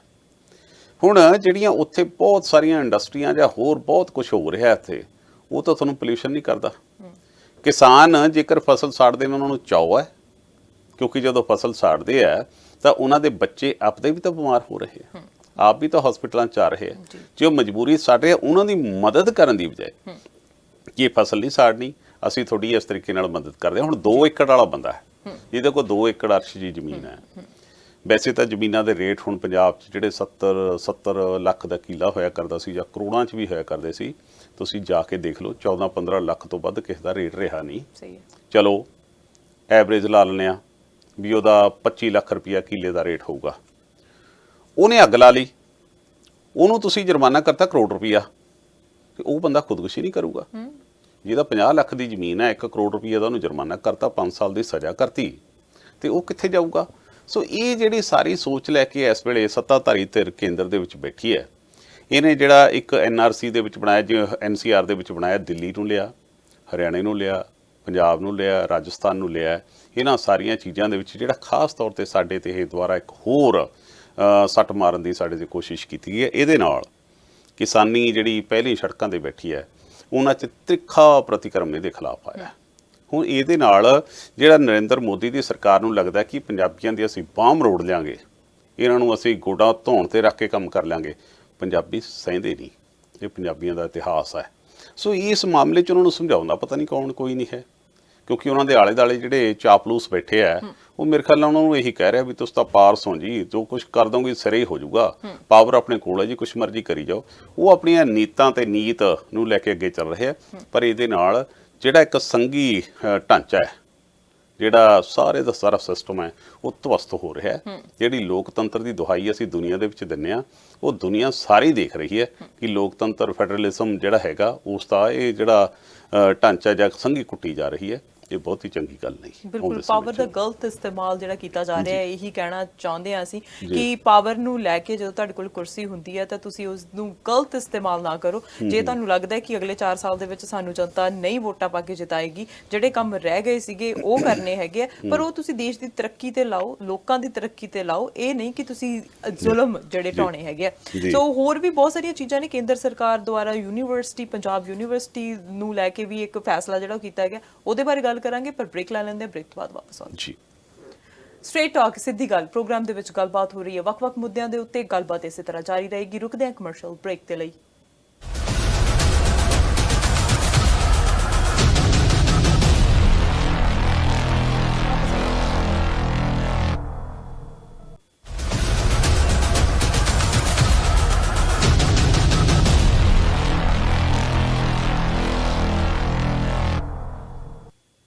Welcome back after a short break. You are watching programme straight talk ਸਿੱਧੀ ਗੱਲ, ਤੇ ਪ੍ਰੋਗਰਾਮ ਦੇ ਵਿੱਚ ਗੱਲਬਾਤ ਹੋ ਰਹੀ ਹੈ ਮਿਸਟਰ ਹਰਪ੍ਰੀਤ ਸਿੰਘ ਧਾਲੀਵਾਲ ਦੇ ਨਾਲ। ਸੋ ਮਿਸਟਰ ਧਾਲੀਵਾਲ, ਜਿੱਦਾਂ ਅਸੀਂ ਗੱਲ ਕੀਤੀ ਸੀ ਕਿ ਕੇਂਦਰ ਸਰਕਾਰ ਜਿਹੜਾ ਕੋਈ ਵੀ ਮੌਕਾ ਨਹੀਂ ਛੱਡ ਰਹੀ ਹੈਗੀ, ਚਾਹੇ ਕਿਸਾਨਾਂ ਨੂੰ ਦਬਾਉਣ ਦੀ ਗੱਲ ਹੈਗੀ ਹੈ, ਕਿਸਾਨੀ ਸੰਘਰਸ਼ ਦੀ ਗੱਲ ਹੈਗੀ ਹੈ, ਤੇ ਹੁਣ ਜਿਹੜੀ ਵਜੂਦ ਦੀ ਜੇ ਅਸੀਂ ਗੱਲ ਕਰੀਏ, ਚਾਹੇ ਉਹ ਕਿਸਾਨਾਂ ਦਾ ਵਜੂਦ ਆ, ਪਰ ਹੁਣ ਪੰਜਾਬ ਯੂਨੀਵਰਸਿਟੀ ਦੇ ਵਜੂਦ ਨੂੰ ਖਤਮ ਕਰਨ ਦੀ ਗੱਲਾਂ ਕੀਤੀਆਂ ਜਾ ਰਹੀਆਂ ਨੇ, ਸੈਨੇਟ ਨੂੰ ਭੰਗ ਕੀਤਾ ਜਾ ਰਿਹਾ ਹੈ। ਕੀ ਹੈ ਪੂਰੀ ਖਬਰ? ਇੱਕ ਗੱਲ ਕਹੀ ਜਾਂਦੀ ਹੈ ਅਰਸ਼ ਜੀ, ਕਿ ਜਦੋਂ ਕਿਸੇ ਦੇਸ਼ ਦੀ ਕੋਈ ਨਸਲ ਖਤਮ ਕਰਨੀ ਹੋਵੇ, ਕੋਈ ਜਾਂ ਫਿਰ ਉਸ ਦੀ ਅੱਗੇ ਫਿਊਚਰ ਖਤਮ ਕਰਨਾ ਹੋਵੇ, ਤਾਂ ਸਭ ਤੋਂ ਪਹਿਲਾਂ ਉਹਦੇ ਸੱਭਿਆਚਾਰ ਤੇ ਹਮਲਾ ਕਰੋ, ਉਹਦੀ ਐਜੂਕੇਸ਼ਨ ਤੇ ਹਮਲਾ ਕਰੋ, ਉਹਦੇ ਰੀਤੀ ਰਿਵਾਜਾਂ ਤੇ ਹਮਲਾ ਕਰੋ। ਫਿਰ ਜਾ ਕੇ ਫਿਰ ਉਹ ਕੁਝ ਸਮੇਂ ਤੋਂ ਬਾਅਦ ਫਿਰ ਸਾਰੇ ਲੋਕ ਉਹਨਾਂ ਚੀਜ਼ਾਂ ਨੂੰ ਭੁੱਲ ਕੇ ਉਹਨਾਂ ਨੂੰ ਲੱਗਣ ਲੱਗ ਜਾਂਦਾ ਵੀ ਸ਼ਾਇਦ ਆਹੀ ਚੀਜ਼ ਸੀ, ਪਿਛੋਕੜ ਸਾਡਾ ਕੁਝ ਵੀ ਨਹੀਂ ਸੀ। ਪਿਛਲੇ 6 ਸਾਲਾਂ ਤੋਂ ਜੋ ਇੰਡੀਆ ਦੇ ਵਿੱਚ ਹੋ ਰਿਹਾ ਹੈ, ਉਹ ਬੜਾ ਅੱਗੇ ਜਾ ਕੇ ਪਤਾ ਨਹੀਂ ਕੀ ਉਹਨੇ ਨਤੀਜੇ ਦੇਣੇ ਨੇ, ਪਰ ਇਹ ਚੰਗੀ ਗੱਲ ਨਹੀਂ। ਜਿਵੇਂ ਮੈਂ ਪਹਿਲਾਂ ਆਪਾਂ ਜੇ ਗੱਲ ਕਰਕੇ ਹਟਿਆ ਜੀ, ਦੇਸ਼ ਦੀਆਂ ਜਿਹੜੀਆਂ ਯੂਨੀਵਰਸਿਟੀਆਂ ਨੇ, ਯੂਨੀਵਰਸਿਟੀਆਂ ਦੇ ਵਿੱਚ RSS ਵੱਲੋਂ ਜਿਹੜੇ ਆਪਣੇ ਇੱਕ ਵਿਸ਼ੇਸ਼ ਆਈਡੀਓਲੋਜੀ ਵਾਲੇ ਲੋਕ ਬਿਠਾਉਣ ਦੀ ਕੋਸ਼ਿਸ਼ ਕੀਤੀ ਜਾ ਰਹੀ ਹੈ, ਇੱਕ ਵਿਸ਼ੇਸ਼ ਸੋਚ ਦੇ ਤਹਿਤ ਵੀ ਇੱਕੋ ਸੋਚ ਰੱਖਦੇ ਹੋਣ ਬੰਦੇ, ਉਹਨਾਂ ਨੂੰ ਸੈੱਟ ਕੀਤਾ ਜਾ ਰਿਹਾ ਹੈ ਜੀ। ਵੈਸੇ ਤਾਂ ਤੁਸੀਂ ਦੇਖਦੇ ਹੋ ਪਿਛਲੇ 6 ਸਾਲਾਂ ਦੇ ਵਿੱਚ ਐਜੂਕੇਸ਼ਨ ਦੇ ਵਿੱਚ ਜੋ ਬਹੁਤ ਸਾਰੀਆਂ ਚੇਂਜਸ ਆਈਆਂ ਨੇ, ਜਿਨ੍ਹਾਂ ਦੇ ਵਿੱਚ ਸਬਜੈਕਟ ਹੀ ਕੱਢ ਦਿੱਤੇ ਗਏ ਆ, ਲੋਕਤੰਤਰ ਦੇ ਨਾਂ ਦੇ ਸਬਜੈਕਟ ਹੀ ਕੱਢ ਦਿੱਤੇ ਗਏ ਆ, ਰਾਸ਼ਟਰਵਾਦ ਦੇ ਨਾਂ ਦੇ ਬਹੁਤ ਸਾਰੀਆਂ ਚੀਜ਼ਾਂ ਨੂੰ ਇੱਧਰ ਉੱਧਰ ਕਰ ਦਿੱਤਾ ਗਿਆ। ਹੁਣ ਉਹਨਾਂ ਸਾਰੀਆਂ ਚੀਜ਼ਾਂ ਦੇ ਵਿੱਚ ਅਜੇ ਬਹੁਤ ਇੰਡੀਆ, ਚਾਹੇ ਦਿੱਲੀ ਯੂਨੀਵਰਸਿਟੀ ਦੀ ਆਪਾਂ ਗੱਲ ਕਰ ਲਈਏ, ਜਾਂ JNU ਦੀ ਗੱਲ ਕਰ ਲਈਏ, ਜਾਂ ਫਿਰ ਹੋਰ ਬਹੁਤ ਸਾਰੀਆਂ ਯੂਨੀਵਰਸਿਟੀਆਂ ਬਿਹਾਰ ਦੀਆਂ ਹੋਣ, ਕਿੱਥੇ ਕਿੱਥੇ ਲੋਕ ਕਿਸ ਤਰ੍ਹਾਂ ਦੇ ਲਾਏ ਗਏ, ਜਿਹੜੇ ਇਦਾਂ ਦੀਆਂ ਗੱਲਾਂ ਕਰਦੇ ਸੀ ਵੀ ਇੱਥੇ ਤਾਂ ਜੀ WhatsApp ਤਾਂ ਰਾਮਚੰਦਰ ਜੀ ਵੇਲੇ ਵੀ ਚੱਲਦਾ ਹੁੰਦਾ ਸੀ, ਫਲਾਣੀ Facebook ਵੀ ਚੱਲਦੀ ਹੁੰਦੀ ਸੀ, ਜਿਹੜੇ ਇਸ ਤਰ੍ਹਾਂ ਦੇ ਉਹਨਾਂ ਦੇ ਬੰਦੇ ਗੱਲ ਕਰ ਸਕਦੇ ਆ, ਵਾਈਸ ਚਾਂਸਲਰ, ਉਹਨਾਂ ਦੀ ਸੋਚ ਕਿੱਦਾਂ ਦੀ ਹੋਊਗੀ? ਬਿਲਕੁਲ। ਹੁਣ ਗੱਲ ਜਿਹੜੀ ਆਪਾਂ ਇਸ ਵੇਲੇ ਕਰਨੀ ਉਹ ਹੈਗੀ ਪੰਜਾਬ ਯੂਨੀਵਰਸਿਟੀ ਆਪਣੀ ਚੰਡੀਗੜ੍ਹ ਦੀ। ਪੰਜਾਬ ਯੂਨੀਵਰਸਿਟੀ ਦਾ ਇੱਕ ਬੜਾ ਵੱਡਾ ਇਤਿਹਾਸ ਰਿਹਾ ਹੈ। ਬਿਲਕੁਲ। ਇਹ 1882 ਦੇ ਵਿੱਚ ਯੂਨੀਵਰਸਿਟੀ ਬਣੀ ਸੀ, ਅੱਜ ਤੋਂ 138 ਸਾਲ ਪਹਿਲਾਂ। ਬਹੁਤ ਵੱਡਾ ਇਤਿਹਾਸ ਹੈ। ਲਾਹੌਰ ਦੇ ਵਿੱਚ 1882 'ਚ ਯੂਨੀਵਰਸਿਟੀ ਵਧੀ। ਫਿਰ ਸਮੇਂ ਨੇ ਕਰਵਟ ਲਈ ਔਰ ਕਰਵਟ ਲੈ ਕੇ ਫਿਰ ਇਹ ਕਦੇ ਸ਼ਿਮਲੇ ਕਦੇ ਦਿੱਲੀ ਦੇ ਵਿੱਚ ਵੀ ਇਸ ਤਰ੍ਹਾਂ ਰਿਹਾ। ਫਿਰ 1958 ਦੇ ਵਿੱਚ ਜਦੋਂ ਪੰਜਾਬ ਦੇ ਵਿੱਚ ਚੰਡੀਗੜ੍ਹ ਦਾ ਆਹਵਾਨ ਹੋਇਆ ਤਾਂ ਉਦੋਂ ਇਹ ਚੰਡੀਗੜ੍ਹ ਦੇ ਵਿੱਚ ਇਸ ਨੂੰ ਯੂਨੀਵਰਸਿਟੀ ਨੂੰ ਬਣਾ ਦਿੱਤਾ ਗਿਆ ਸੀ ਜੀ। 550 ਏਕੜ ਦੇ ਵਿੱਚ ਯੂਨੀਵਰਸਿਟੀ ਬਣੀ ਹੋਈ ਆ ਔਰ ਵੱਡਾ ਵਿਦਿਅਕ ਅਦਾਰੇ ਨੇ, ਰਿਸਰਚ ਸੈਂਟਰ ਨੇ 70 ਦੇ ਕਰੀਬ ਇਸ ਤੇ। ਹੁਣ ਯੂਨੀਵਰਸਿਟੀਆਂ ਦੇ ਵਿੱਚ ਜਿਹੜਾ ਇਸ ਵੇਲੇ ਜਿਹੜੀ ਗੱਲ ਸਾਹਮਣੇ ਆ ਰਹੀ ਹੈ ਜੀ, ਉਹ ਗੱਲ ਇਹ ਹੈ ਕਿ ਯੂਨੀਵਰਸਿਟੀ ਨੂੰ ਚਲਾਉਣ ਵਾਸਤੇ 70-90 ਦੇ ਕਰੀਬ ਉੱਥੇ ਸੈਨੇਟਰ ਨੇ। ਸੈਨੇਟਰਾਂ ਨੇ ਇੱਕ ਅੱਗੇ ਸਿੰਡੀਕੇਟ ਚੁਣਨਾ ਹੁੰਦਾ ਹੈ ਜੀ। ਸਿੰਡੀਕੇਟ ਉਹ ਹੁੰਦਾ ਕਿ ਜਿਨ੍ਹਾਂ ਨੇ ਫਿਰ ਸਾਰੀਆਂ ਪਾਲਿਸੀਜ਼ ਵਗੈਰਾ ਬਣਾਉਣੀਆਂ ਹੁੰਦੀਆਂ ਨੇ ਵੀ ਕੀ ਹੋਣਾ ਚਾਹੀਦਾ, ਕਿੱਦਾਂ ਨਹੀਂ ਹੋਣਾ ਚਾਹੀਦਾ। ਉਹਦੇ ਵਿੱਚ ਮੈਕਸਿਮਮ ਇਸ ਯੂਨੀਵਰਸਿਟੀ ਦੀ ਮੈਂ ਉਸ ਗੱਲ ਨੂੰ ਜਾਣ ਤੋਂ ਪਹਿਲਾਂ ਮੈਂ ਥੋੜੀ ਜਿਹੀ ਹੋਰ ਤੁਹਾਨੂੰ ਇਹਦਾ ਵਿਖਿਆਨ ਕਰਾਂ ਤਾਂ ਇੱਕ ਇਸ ਤਰ੍ਹਾਂ ਦੀ ਯੂਨੀਵਰਸਿਟੀ ਸੀ ਚੀਜ਼ ਬਹੁਤ ਦੂਰੋਂ ਤੱਕ ਇਹਦੀ ਐਫੀਲੀਏਸ਼ਨ ਕਾਲਜਾਂ ਦੀ ਹੁੰਦੀ ਸੀ ਇਹਦੇ ਨਾਲ। ਕੱਲਾ ਆਪਾਂ ਪੰਜਾਬ ਦੀ ਗੱਲ ਨਾ ਕਰੀਏ, ਦਿੱਲੀ ਤੱਕ ਇਹਨਾਂ ਦੀ ਹੁੰਦੀ ਸੀ। ਫਿਰ ਉਧਰ ਜਿਹੜੇ ਆਪਣੇ ਪਾਂਡੂਚੇਰੀ ਇਸ ਸਾਈਡ ਦੀਆਂ ਕਾਲਜ ਵੀ ਇਹਨਾਂ ਦੇ ਨਾਲ ਐਸੋਸੀਏਟ ਹੁੰਦੇ ਸੀ। ਪਰ ਪਿਛਲੇ ਦਹਾਕੇ ਜਦੋਂ ਰਹਿ ਗਿਆ ਤਾਂ ਬਹੁਤ ਸਾਰੇ ਕਾਲਜ ਤਾਂ ਇਹਨਾਂ ਚੋਂ ਸਾਰੇ ਇਹਨਾਂ ਨੂੰ ਇਹਦੇ ਵਿੱਚੋਂ ਟੁੱਟ ਕੇ ਦੂਜੇ ਪਾਸੇ ਚਲੇ ਗਏ। ਇੱਕ ਕੇਂਦਰੀ ਯੂਨੀਵਰਸਿਟੀ ਦੇ ਨਾਂ ਤੇ ਇਸ ਦੀ ਪਹਿਚਾਣ ਹੈ। ਆਮ ਤੌਰ ਤੇ ਜਦੋਂ ਕੋਈ ਯੂਨੀਵਰਸਿਟੀ ਹੁੰਦੀ ਹੈ ਅਰਸ਼ ਜੀ ਤਾਂ ਉਸ ਦਾ ਵਾਈਸ ਚਾਂਸਲਰ ਇੱਕ ਹੁੰਦਾ ਤੇ ਚਾਂਸਲਰ ਗਵਰਨਰ ਨੂੰ ਲਾਇਆ ਜਾਂਦਾ ਹੁੰਦਾ। ਸਟੇਟ ਦਾ ਗਵਰਨਰ ਜਿਹੜਾ ਹੁੰਦਾ ਉਹ ਚਾਂਸਲਰ ਹੁੰਦਾ। ਪਰ ਪੰਜਾਬ ਯੂਨੀਵਰਸਿਟੀ ਦਾ ਚਾਂਸਲਰ ਉਪ ਰਾਸ਼ਟਰਪਤੀ ਹੋਇਆ ਜੀ। ਉਹਦਾ ਕਾਰਨ ਹੈ ਕਿਉਂਕਿ ਇਹ ਕੇਂਦਰੀ ਯੂਨੀਵਰਸਿਟੀ ਦੇ ਨਾਂ ਤੇ ਜਾਣੀ ਜਾਂਦੀ ਸੀ। ਹੁਣ ਜਦੋਂ ਚਾਂਸਲਰ ਹੈ, ਚਾਂਸਲਰ ਕੋਲ ਅਧਿਕਾਰ ਬਹੁਤ ਹੁੰਦੇ ਨੇ, ਉਹਨੇ ਬਹੁਤ ਸਾਰੀਆਂ ਨੋਮੀਨੇਸ਼ਨ ਵਿੱਚ ਕਰਨੀਆਂ ਹੁੰਦੀਆਂ ਨੇ। ਹੁਣ ਜਦੋਂ ਸਿੰਡੀਕੇਟ ਤੋਂ ਵਿੱਚ ਸਿੰਡੀਕੇਟ ਬਣਦਾ ਸੀ ਤਾਂ ਉਹਦੇ 'ਚ ਸਾਡੇ ਜਿੱਥੋਂ ਉੱਥੋਂ ਦੇ ਅਧਿਆਪਕ, ਪ੍ਰਿੰਸੀਪਲ, ਬਹੁਤ ਸਾਰੀਆਂ ਚੀਜ਼ਾਂ ਇਹਨਾਂ ਦੇ ਵਿੱਚ ਸ਼ਾਮਲ ਹੁੰਦੀਆਂ ਸੀ। ਪੰਜਾਬ ਦਾ ਮੁੱਖ ਮੰਤਰੀ ਤੋਂ ਇਲਾਵਾ ਵੀ ਕੁਛ ਇਸ ਤਰ੍ਹਾਂ ਦੀਆਂ ਇੱਥੋਂ ਦਾ ਵਾਈਸ ਚਾਂਸਲਰ ਉਹ ਸਾਰੇ ਇਹਦੇ ਵਿੱਚ ਸ਼ਾਮਲ ਹੋਇਆ ਕਰਦੇ ਸੀ। ਹੁਣ 31 ਅਕਤੂਬਰ ਨੂੰ ਇਹ ਸਾਰੇ ਦਾ ਸਾਰਾ ਜਿਹੜਾ ਸੈਨੇਟ ਹੈ ਇਹ ਖਤਮ ਹੋਣਾ ਸੀ। 31 ਅਕਤੂਬਰ ਨੂੰ ਖਤਮ ਹੋਣ ਤੋਂ ਬਾਅਦ ਇਹ ਤੋਂ ਪਹਿਲਾਂ ਦੀਆਂ ਚੋਣਾਂ ਨਿਬੇੜ ਲੈਣੀਆਂ ਚਾਹੀਦੀਆਂ ਸੀ ਜੀ। ਪਰ ਕੋਵਿਡ ਕਰਕੇ ਪਹਿਲਾਂ ਤਾਂ ਡਿਲੇ ਕਰ ਦਿੱਤੀਆਂ ਗਈਆਂ। ਹੁਣ ਅਣਮਿੱਥੇ ਸਮੇਂ ਵਾਸਤੇ ਡਿਲੇ ਕਰ ਦਿੱਤੀਆਂ ਗਈਆਂ। ਇਸ ਦੇ ਵਿੱਚ ਇੱਕ ਗੱਲ ਆਈ ਹੈ ਕਿ ਕੇਂਦਰ ਸਰਕਾਰ ਕਿਉਂਕਿ ਰਾਸ਼ਟਰਪਤੀ ਦੇ ਅਧੀਨ ਹੈ, ਉਪ ਰਾਸ਼ਟਰਪਤੀ ਦੇ ਅਧੀਨ ਹੈ ਜੀ। ਸੋ ਉਸ ਕਰਕੇ ਇੱਕ ਨਵਾਂ ਲੈਟਰ ਆਇਆ ਜਿਹੜਾ ਇਹਨੂੰ ਕੇਂਦਰੀ ਬੋਰਡ ਦੇ ਤਹਿਤ ਇਹਨੂੰ ਬਣਾ ਕੇ ਵੀ ਸੈਨੇਟ ਇਹਦੀ ਖਤਮ ਕਰ ਦਿੱਤੀ ਜਾਵੇ। ਕੇਂਦਰ ਬੋਰਡ ਬਣਾ ਦਿੱਤਾ ਜਾਵੇ। ਕੇਂਦਰ ਦਾ ਜਦੋਂ ਬੋਰਡ ਬਣੂਗਾ ਤਾਂ ਉਹ ਸਾਰੇ ਦਾ ਸਾਰਾ ਰਾਸ਼ਟਰਪਤੀ ਕੋਲ ਚਲੇ ਜਾਊਗਾ। ਉਹਨਾਂ ਦੇ ਬੋਰਡ ਦੇ ਵਿੱਚ ਹੁਣ ਕਿਹੋ ਜਿਹੀਆਂ ਨਿਯੁਕਤੀਆਂ ਹੋਣਗੀਆਂ ਇਹ ਤਾਂ ਆਪਾਂ ਨੂੰ ਵੀ ਪਤਾ ਹੈ ਜੀ। ਔਰ ਉਹਨਾਂ ਨਿਯੁਕਤੀਆਂ ਤੋਂ ਬਾਅਦ ਪੰਜਾਬ ਦੀ ਜਿਹੜੀ ਇੱਕ ਸਾਡੀ ਪਹਿਲਾਂ ਤਾਂ ਚੰਡੀਗੜ੍ਹ ਦੀ ਸਾਡੀ ਲੜਾਈ ਹੈ। ਕੁਛ ਤਾਂ ਵੈਸੇ ਤਾਂ ਸਾਡੇ ਜਿਹੜੇ ਰਾਜਨੀਤਿਕ ਲੋਕ ਨੇ, ਜਿਵੇਂ ਮੈਂ ਪਹਿਲਾਂ ਤੁਹਾਨੂੰ ਕਿਹਾ ਕਿ ਇਹਨਾਂ ਦੀਆਂ ਸਥਿਤੀਆਂ, ਇਹਨਾਂ ਦੀਆਂ ਇਮਾਨਦਾਰੀਆਂ, ਇਹਨਾਂ ਦੇ ਸਿਆਣਪਾਂ ਬੜੀਆਂ ਸ਼ੱਕੀ ਨੇ। ਇਹ ਇਸੇ ਕਰਕੇ ਇਹ ਬਹੁਤ ਸਾਰੀਆਂ ਚੀਜ਼ਾਂ ਸਾਨੂੰ ਪੜਾਅ ਦਰ ਪੜਾਅ ਸਾਡੇ ਥੱਲਿਓਂ ਨਿਕਲਦੀਆਂ ਜਾ ਰਹੀਆਂ ਨੇ। ਸਾਡੇ ਤੋਂ ਇੱਕ ਚੀਜ਼ ਖੋਈ ਜਾ ਰਹੀ ਹੈ। ਕੁਝ ਕਹਿੰਦੇ ਨਹੀਂ ਹੁੰਦੇ, ਕੁਝ ਜ਼ਮੀਰਾਂ ਔਖੀਆਂ ਸਨ, ਕੁਝ ਗਲ ਵਿੱਚ ਗਮ ਦਾ ਤੌਕ ਵੀ ਸੀ, ਕੁਝ ਸ਼ਹਿਰ ਦੇ ਲੋਕ ਵੀ ਜ਼ਾਲਮ ਸਨ, ਕੁਝ ਮੈਨੂੰ ਮਰਨ ਦਾ ਸ਼ੌਕ ਵੀ ਸੀ। ਇਹ ਜਿਹੜਾ ਸਾਡੇ ਲੋਕ ਨੇ ਅਵੇਸਲੇ ਜਿਹੜੇ ਹੋਏ ਪਏ ਨੇ, ਇੱਕ ਤਾਂ ਬਾਹਰਲੀ ਤਾਕਤਾਂ ਤੁਹਾਡੇ ਤੇ ਅਟੈਕ ਕਰ ਰਹੀਆਂ ਨੇ, ਤੁਹਾਡੇ ਤੋਂ ਹਰ ਚੀਜ਼ ਖੋਹਣ ਦੀ ਕੋਸ਼ਿਸ਼ ਕਰ ਰਹੀਆਂ ਨੇ, ਕਦੇ ਕਿਸਾਨੀ ਦੇ ਰੂਪ 'ਚ, ਕਦੇ ਐਜੂਕੇਸ਼ਨ ਦੇ ਰੂਪ 'ਚ, ਕਦੇ ਸੱਭਿਆਚਾਰਕ ਦੇ ਰੂਪ 'ਚ। ਕੁਛ ਅਸੀਂ ਅਵੇਸਲੇ ਹੋਏ ਪਏ ਹਾਂ, ਸਾਨੂੰ ਚਿੰਤਾ ਹੀ ਕੋਈ ਨਹੀਂ ਹੈ। ਕੋਈ ਵੀ ਰਾਜਨੀਤਿਕ ਪਾਰਟੀ ਕੋਈ ਇਸ ਤਰ੍ਹਾਂ ਦਾ ਕੁਛ ਕਰਨ ਨੂੰ ਤਿਆਰ ਹੀ ਨਹੀਂ। ਹੁਣ ਜਿਹੜਾ ਇਹ ਆ ਗਿਆ ਹੈ, ਇਹਦੇ ਨਾਲ ਜੇ ਸਾਡੀ ਪੰਜਾਬ ਯੂਨੀਵਰਸਿਟੀ ਸਾਡੇ ਹੱਥੋਂ ਚਲੀ ਜਾਂਦੀ ਹੈ ਤਾਂ ਇੱਕ ਐਜੂਕੇਸ਼ਨ ਸਾਡਾ ਭਵਿੱਖ ਜਿਹਨੇ ਬਹੁਤ ਸਾਰੀਆਂ ਚੀਜ਼ਾਂ ਤੈਅ ਕਰਨੀਆਂ ਹੁੰਦੀਆਂ ਨੇ ਉਹ ਇਸ ਦੇ ਵਿੱਚੋਂ ਨਿਕਲ ਕੇ ਬਾਹਰ ਫਿਰ ਚਲੇ ਜਾਊਗਾ। ਯੂਨੀਵਰਸਿਟੀਆਂ ਸੋ ਇਸ ਕਰਕੇ ਮੈਂ ਤਾਂ ਸੋਚਦਾ ਪਤਾ ਨਹੀਂ ਸੰਘਰਸ਼ ਕਿਉਂ ਨਹੀਂ ਕਰ ਰਹੇ, ਕਿਸ ਪਾਸੇ ਗੱਲ ਕਿਉਂ ਨਹੀਂ ਕਰ ਰਹੇ। ਹੁਣ ਦੇਖਦੇ ਹਾਂ ਪੰਜਾਬ ਦਾ ਮੁੱਖ ਮੰਤਰੀ ਜਾਂ ਬਾਕੀ ਰਾਜਨੀਤਿਕ ਪਾਰਟੀਆਂ ਕੀ ਕਰਦੀਆਂ ਨੇ। ਹੁਣ ਪੰਜਾਬ ਯੂਨੀਵਰਸਿਟੀ ਦੇ ਨਾਲ ਜੀ ਆਪਾਂ ਪੰਜਾਬੀ ਯੂਨੀਵਰਸਿਟੀ ਮੈਂ ਪੜ੍ਹਿਆ ਉੱਥੇ, ਪੰਜਾਬੀ ਯੂਨੀਵਰਸਿਟੀ ਵੀ ਇਹ 600 ਏਕੜ 'ਚ ਬਣੀ ਆ, ਪੰਜਾਬੀ ਦੇ ਪ੍ਰਚਾਰ ਪ੍ਰਸਾਰ ਵਾਸਤੇ ਬਣੀ ਆ। ਉੱਥੇ ਵੀ 70 ਦੇ ਕਰੀਬ ਜਿਹੜੀਆਂ ਰਿਸਰਚਾਂ ਦੇ ਅਲੱਗ-ਅਲੱਗ ਡਿਪਾਰਟਮੈਂਟ ਉੱਥੇ ਚੱਲਦੇ ਆ। ਹੁਣ ਉਹਨਾਂ ਦੇ ਵਿੱਚ ਪਹਿਲਾਂ ਜਦੋਂ ਪ੍ਰਕਾਸ਼ ਸਿੰਘ ਬਾਦਲ ਦੀ ਸਰਕਾਰ ਸੀ, ਯੂਨੀਵਰਸਿਟੀ ਦੇ ਵਿੱਚ ਇੱਕ ਆਦਰਸ਼ ਸਕੂਲਾਂ ਵਾਸਤੇ ਉਹਦੀ ਜ਼ਮੀਨ ਖੋਹਣ ਲੱਗੇ ਸੀ, ਜਦ ਕਿ ਰਿਸਰਚਾਂ ਵਾਸਤੇ ਸਾਨੂੰ ਬਹੁਤ ਸਾਰੀਆਂ ਥਾਵਾਂ ਤੇ ਡਿਵੈਲਪਮੈਂਟ ਯੂਨੀਵਰਸਿਟੀ ਦੀ ਬਹੁਤ ਅੱਗੇ ਸਾਨੂੰ ਜਗ੍ਹਾ ਚਾਹੀਦੀ ਹੈ। ਆਲੇ ਦੁਆਲੇ ਉਹਦੇ ਸਾਰਾ ਸ਼ਹਿਰ ਵਸ ਗਿਆ, ਅਰਬਨ ਸਟੇਟ 1 2 ਉਹਦੇ ਆਲੇ ਦੁਆਲੇ ਵਸ ਗਏ ਆ। ਸੋ ਕਿੱਥੋਂ ਜ਼ਮੀਨ ਆਊਗੀ? ਹੁਣ ਨਵੀਂ ਖਬਰ ਉੱਥੇ ਵੀ ਇਹ ਆ ਰਹੀ ਹੈ ਕਿ ਉੱਥੋਂ ਜਿਹੜੀ ਰੋਡ ਚੌੜੀ ਕਰਨ ਦੇ ਨਾਂ ਤੇ ਯੂਨੀਵਰਸਿਟੀ ਦਾ ਜਿਹੜਾ ਫਰੰਟ ਹੈ, ਜਿੱਥੇ ਬੋਟੈਨੀਕਲ ਗਾਰਡਨ ਵਗੈਰਾ ਉੱਥੇ ਹੈਗੇ ਆ, ਉਹਨਾਂ ਨੂੰ ਅਕਵਾਇਰ ਕਰਨ ਦੀ ਕੋਸ਼ਿਸ਼ ਕੀਤੀ ਜਾ ਰਹੀ ਹੈ। ਸੋ ਇਸ ਕਰਕੇ ਜਿਹੜੀਆਂ ਸਾਡੀਆਂ ਬੇਸਿਕ ਜਿਹੜੀਆਂ ਚੀਜ਼ਾਂ ਨੇ ਉਹਨਾਂ ਤੇ ਜਿਹੜੀ ਸੱਟ ਮਾਰਨ ਦੀ ਕੋਸ਼ਿਸ਼ ਕੀਤੀ ਜਾ ਰਹੀ ਹੈ, ਉਹਦੇ 'ਚ ਘੱਟ ਕੋਈ ਵੀ ਨਹੀਂ ਹੈ। ਹੁਣ ਕੇਂਦਰ ਸਰਕਾਰ ਤਾਂ ਜੋ ਕੁਝ ਕਰ ਰਹੀ ਹੈ ਆਪਾਂ ਨੂੰ ਸਾਰਾ ਕੁਝ ਪਤਾ ਹੈ, ਪਰ ਜਿਹੜੀਆਂ ਇੱਥੇ ਦੀਆਂ ਸਰਕਾਰਾਂ ਨੇ ਉਹ ਤਾਂ ਸੁਹਿਰਦ ਹੋ ਕੇ ਇਹਨਾਂ ਯੂਨੀਵਰਸਿਟੀਆਂ ਨੂੰ ਬਚਾ ਲੈਣ ਤਾਂ ਜੋ ਅੱਗੇ ਜਾ ਕੇ ਸਾਡਾ ਭਵਿੱਖ ਬਚ ਜੇ। ਸੋ ਇਸ ਕਰਕੇ ਆਉਂਦਾ ਸਮਾਂ ਮੈਨੂੰ ਲੱਗਦਾ ਕਿ ਇਹਦੇ ਵਿੱਚ ਵੀ ਜਿਹੜਾ ਬਾਕੀ ਥਾਂ ਤੇ ਆਪਾਂ ਸੰਘਰਸ਼ ਦੇਖ ਰਹੇ ਹਾਂ, ਕਿਸਾਨੀ ਦਾ ਸੰਘਰਸ਼ ਦੇਖ ਰਹੇ ਹਾਂ, ਧਾਰਮਿਕ ਤੌਰ ਤੇ ਦੇਖ ਰਹੇ ਹਾਂ, ਤਾਂ ਐਜੂਕੇਸ਼ਨ ਦੇ ਲੈਵਲ ਤੇ ਵੀ ਸਾਨੂੰ ਸੰਘਰਸ਼ ਅੱਗੇ ਜਾ ਕੇ ਕਰਨਾ ਪੈਣਾ। ਬਿਲਕੁਲ ਇਹ ਜਿਹੀਆਂ ਚੀਜ਼ਾਂ ਵੱਲ ਸਾਨੂੰ ਧਿਆਨ ਜ਼ਰੂਰ ਦੇਣਾ ਚਾਹੀਦਾ। ਜਿਵੇਂ ਤੁਸੀਂ ਦੱਸਿਆ ਕਿ ਕਿਸੇ ਕੌਮ ਨੂੰ ਜੇ ਖਤਮ ਕਰਨਾ ਤਾਂ ਉਹਦੇ ਸੱਭਿਆਚਾਰ ਤੇ ਉਹਦੀ ਐਜੂਕੇਸ਼ਨ ਸਿਸਟਮ ਤੇ ਸੱਟ ਮਾਰਨ ਦੀ ਲੋੜ ਹੈਗੀ ਹੈ। ਜੋ ਇਹ ਸੱਟ ਹੋਵੇਗੀ ਇਹ ਬਰਦਾਸ਼ਤ ਵੀ ਨਹੀਂ ਕੀਤੀ ਜਾਵੇਗੀ, ਕਿਉਂਕਿ ਜੇ ਅਸੀਂ ਧਾਰਮਿਕ ਦੀ ਗੱਲ ਕਰੀਏ, ਧਰਮ ਦੇ ਨਾਂ ਦੇ ਉੱਤੇ ਸਿਆਸਤ ਉੱਥੇ ਹੋ ਰਹੀ ਹੈਗੀ ਹੈ, ਉੱਥੇ ਸੱਭਿਆਚਾਰ ਦੇ ਨਾਂ ਦੇ ਉੱਤੇ ਸਿਆਸਤ ਹੋ ਰਹੀ ਹੈਗੀ ਹੈ, ਹਿੰਦੂਤਵ ਦੇ ਨਾਂ ਤੇ ਸਿਆਸਤ ਹੋ ਰਹੀ ਹੈਗੀ ਹੈ। ਸੋ ਪਰ ਹੁਣ ਸਾਨੂੰ ਸੁਗਿਰਦ ਹੋਣ ਦੀ ਲੋੜ ਹੈਗੀ ਹੈ ਕਿ ਅਸੀਂ ਕਰਨਾ ਕੀ ਹੈ, ਅਸੀਂ ਚਾਹੁੰਦੇ ਕੀ ਹਾਂ, ਅਸੀਂ ਆਪਣੀਆਂ ਆਉਣ ਵਾਲੀਆਂ ਪੀੜ੍ਹੀਆਂ ਨੂੰ ਦੇ ਕੇ ਕੀ ਜਾਣਾ ਹੈਗਾ। ਸੋ ਆਉਣ ਵਾਲੀਆਂ ਪੀੜ੍ਹੀਆਂ ਨੂੰ ਵੀ ਅਵੇਅਰ ਕਰਨ ਦੀ ਲੋੜ ਹੈਗੀ ਕਿ ਸਾਡੇ ਵਾਸਤੇ ਕੀ ਮਹੱਤਵਪੂਰਨ ਹੈਗਾ। ਇਹ ਨਹੀਂ ਕਿ ਸਾਰੀ ਜਿਹੜੇ ਯੰਗ ਜਨਰੇਸ਼ਨ ਹੈਗੀ ਆ ਉੱਥੇ ਉਹ ਇਹ ਆਸਾਂ ਲਾਈ ਜਾਵੇ ਕਿ ਅਸੀਂ ਇੱਥੋਂ ਜਾਂ ਬਾਹਰ ਚਲੇ ਜਾਣਾ ਹੈਗਾ ਜਾਂ ਅਸੀਂ ਕਿਸੇ ਹੋਰ ਵੱਡੇ ਸ਼ਹਿਰ ਦੇ ਵਿੱਚ ਵਸ ਜਾਣਾ, ਅਸੀਂ ਪੰਜਾਬ ਦੇ ਵਿੱਚ ਰਹਿਣਾ ਕੋਈ ਨਹੀਂ। ਇਹ ਵੀ ਉੱਥੇ ਜਿਹੜੀ ਸੋਚ ਹੌਲੀ ਹੌਲੀ ਉਤਪੰਨ ਹੋ ਰਹੀ ਹੈ, ਉਸ ਸੋਚ ਨੂੰ ਦਬਾਉਣ ਦੀ ਲੋੜ ਹੈਗੀ ਹੈ ਕਿ ਪੰਜਾਬ ਦੇ ਵਿੱਚ ਵੀ ਬਹੁਤ ਸਾਰੇ ਮੌਕੇ ਜਿਹੜੇ ਆ ਹੋ ਸਕਦੇ ਹੈਗੇ ਆ ਜੇ ਐਜੂਕੇਸ਼ਨ ਸਿਸਟਮ ਵਧੀਆ ਹੋਊਗਾ, ਜੇ ਉੱਥੇ ਦਾ ਸਿਸਟਮ ਵਧੀਆ ਹੋਏਗਾ। ਹੁਣ ਜਦੋਂ ਅਸੀਂ ਧਾਰਮਿਕ ਦੀ ਗੱਲ ਕਰਦੇ ਹਾਂ, ਧਰਮ ਦੀ ਗੱਲ ਕਰਦੇ ਹਾਂ, ਧਰਮ ਦੇ ਨਾਂ ਤੇ ਆਪਾਂ ਪਿਛਲੇ ਐਪੀਸੋਡ ਦੇ ਉੱਤੇ ਗੱਲ ਕੀਤੀ ਸੀਗੀ ਕਿ ਜਦੋਂ ਉੱਥੇ ਤਾਲਾਬੰਦੀ ਕੀਤੀ ਗਈ ਤਾਂ SGPC ਦੇ ਵੱਲੋਂ ਉੱਥੇ ਜਿਹੜੀਆਂ ਨੰਗੀਆਂ ਤਲਵਾਰਾਂ ਲਹਿਰਾਈਆਂ ਗਈਆਂ, ਡਾਂਗਾਂ ਵਰਾਈਆਂ ਗਈਆਂ, ਇੱਕ ਦੂਜੇ ਨਾਲ ਲੜਾਈ ਕੀਤੀ ਗਈ। ਹੁਣ ਉਸ ਮੁੱਦੇ ਨੂੰ ਲੈ ਕੇ ਜੋ SGPC ਦੇ ਪ੍ਰਧਾਨ ਹੈਗੇ ਗੋਬਿੰਦ ਸਿੰਘ ਲੌਂਗੋਵਾਲ, ਉਹਨਾਂ ਨੇ ਮੁੱਖ ਮੰਤਰੀ ਦੀ ਕੋਠੀ ਦਾ ਘਿਰਾਓ ਕੀਤਾ।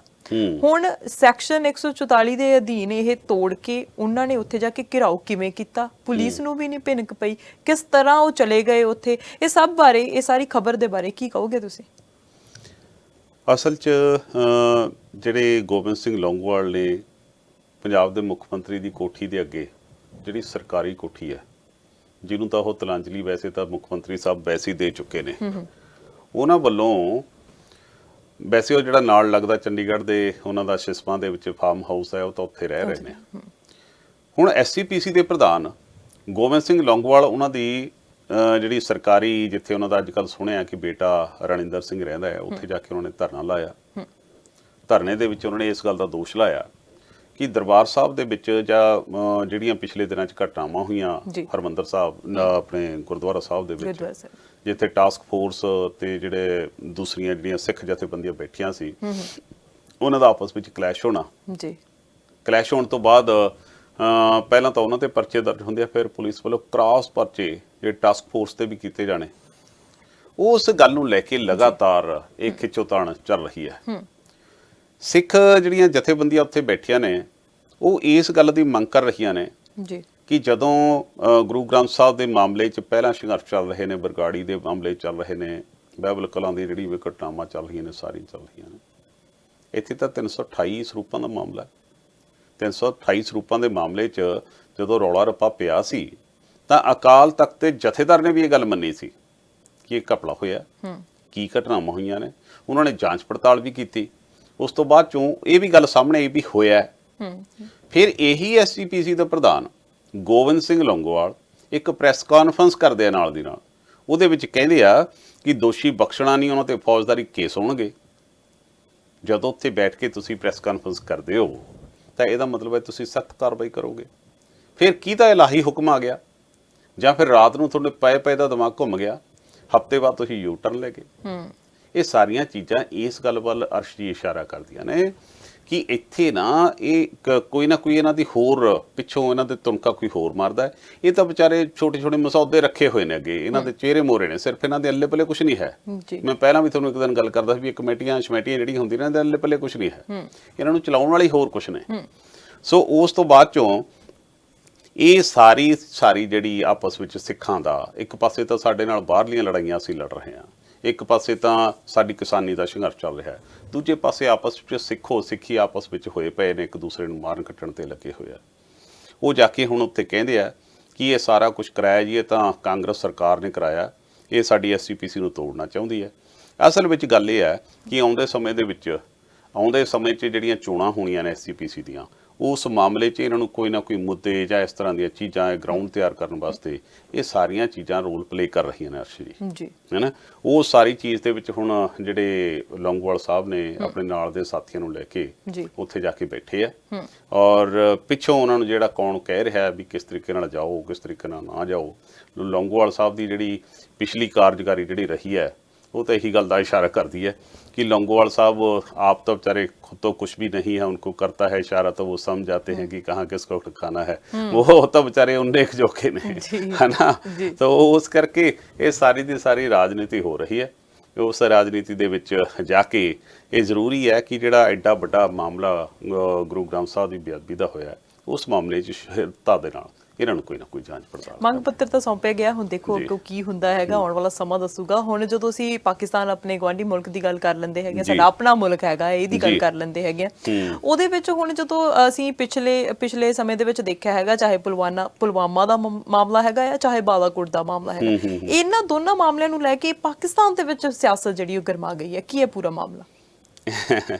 ਪਾਕਿਸਤਾਨ ਦਾ ਵੈਸੇ ਤਾਂ ਜਦੋਂ ਤੁਸੀਂ ਜ਼ਿਕਰ ਕਰਦੇ ਹੋ ਤਾਂ ਇੱਕ ਆਪਣੇ ਬਜ਼ੁਰਗ ਕਹਿੰਦੇ ਹੁੰਦੇ ਸੀ ਕਿ ਜਦੋਂ ਤੁਹਾਡੇ ਘਰ ਦੇ ਨਾਲ ਤੁਹਾਡਾ ਗੁਆਂਢ ਮੱਥਾ ਚੰਗਾ ਹੋਣਾ ਚਾਹੀਦਾ, ਰਿਸ਼ਤੇਦਾਰ ਤਾਂ ਬਾਅਦ ਚ ਆਉਂਦੇ ਹੁੰਦੇ ਆ।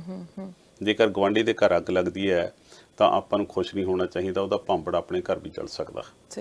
ਜਾਂ ਫਿਰ ਜੇ ਪਾਕਿਸਤਾਨ ਦੀ ਐਗਜ਼ਾਮਪਲ ਦੇਣੀ ਹੋਵੇ ਆਪਾਂ ਇਹ ਵੀ ਕਹਿ ਸਕਦੇ ਹਾਂ ਕਿ ਜੇਕਰ ਬੰਦਾ ਨਾ ਕਿਸੇ ਪਿਛਲੇ ਜਾੜ ਦੇ ਵਿੱਚ ਸੱਪ ਛੱਡ ਦੇਵੇ ਤਾਂ ਉਹ ਕਹੇ ਵੀ ਇਹਦੀ ਲੜੂਗਾ, ਸਾਨੂੰ ਤਾਂ ਕੁਝ ਨਹੀਂ ਕਹਿੰਦਾ, ਇਹ ਵੀ ਨਹੀਂ ਹੋ ਸਕਦਾ। ਸੋ ਉਹ ਸਾਰੀਆਂ ਚੀਜ਼ਾਂ ਦੇ ਵਿੱਚ ਜੇਕਰ ਆਪਾਂ ਗੱਲ ਕਰੀਏ ਇਸ ਵੇਲੇ ਪਾਕਿਸਤਾਨ ਦੇ ਵਿੱਚ ਉਹਨਾਂ ਦਾ ਜਿਹੜਾ ਸਦਨ ਚੱਲ ਰਿਹਾ ਹੈ, ਸਦਨ ਦੇ ਵਿੱਚ ਉੱਥੋਂ ਦਾ ਇੱਕ ਜਿਹੜਾ ਸਾਬਕਾ ਅਜ਼ੀਜ਼ ਸਾਦਿਕ ਉਹਨਾਂ ਦਾ ਕਾਫੀ ਵੱਡਾ ਨੇਤਾ ਮੰਨਿਆ ਜਾਂਦਾ ਮੁਸਲਿਮ ਲੀਗ ਦਾ, ਜਿਹੜਾ ਨਵਾਜ਼ ਸ਼ਰੀਫ ਦੀ ਪਾਰਟੀ ਦਾ, ਉਹਨੇ ਸਦਨ 'ਚ ਇੱਕ ਗੱਲ ਕਹਿਤੀ, ਕਹਿੰਦਾ ਵੀ ਜਿਹੜਾ ਪਿਛਲੇ ਸਮੇਂ 'ਚ ਜਦੋਂ ਭਾਰਤ ਪਾਕਿਸਤਾਨ ਦਾ ਬਾਲਕੋਟ ਹੋਇਆ, ਬਾਲਕੋਟ ਤੋਂ ਬਾਅਦ ਜੋ ਆਪਸ ਵਿੱਚ ਉਹਨਾਂ ਦਾ ਸਟ੍ਰਾਈਕ ਹੋਣ ਲੱਗਿਆ, ਜਦੋਂ ਅਭਿਨਮ ਜਿਹੜਾ ਕੀ ਸੀ ਸਾਡਾ ਕੈਪਟਨ ਉੱਥੇ ਜਦੋਂ ਫੜਿਆ ਗਿਆ ਸੀ ਤਾਂ ਉਸ ਮਾਮਲੇ 'ਚ ਕਹਿੰਦਾ ਸਾਡੀਆਂ ਸਰਕਾਰ ਦੀਆਂ ਚੂੜਾਂ ਹਿੱਲ ਗਈਆਂ ਸੀ। ਕਹਿੰਦਾ ਸਾਡਾ ਜਿਹੜਾ ਜਨਰਲ ਬਾਜਵਾ ਹੈ ਤਾਂ ਜਨਰਲ ਬਾਜਵਾ ਤੇ ਉਹਨਾਂ ਦਾ ਸਰਤਾਜ ਜੀ ਜਿਹੜੇ ਵੀ ਉਹਨਾਂ ਦੇ ਮੰਤਰੀ ਸੀ ਆਪਸ ਵਿੱਚ ਕਲੈਸ਼ੋ ਕਲੈਸ਼ ਹੋ ਰਹੇ ਸੀ, ਕਹਿ ਰਹੇ ਸੀ ਵੀ ਉਹਨੂੰ ਛੱਡ ਦਿਓ ਜਲਦੀ, ਨਹੀਂ ਤਾਂ ਰਾਤ ਨੂੰ ਭਾਰਤ ਕਿਤੇ ਅਟੈਕ ਨਾ ਕਰਦੇ, ਆਪਾਂ ਨੂੰ ਕੁਝ ਨਹੀਂ ਇੱਥੇ ਲੱਭਣਾ।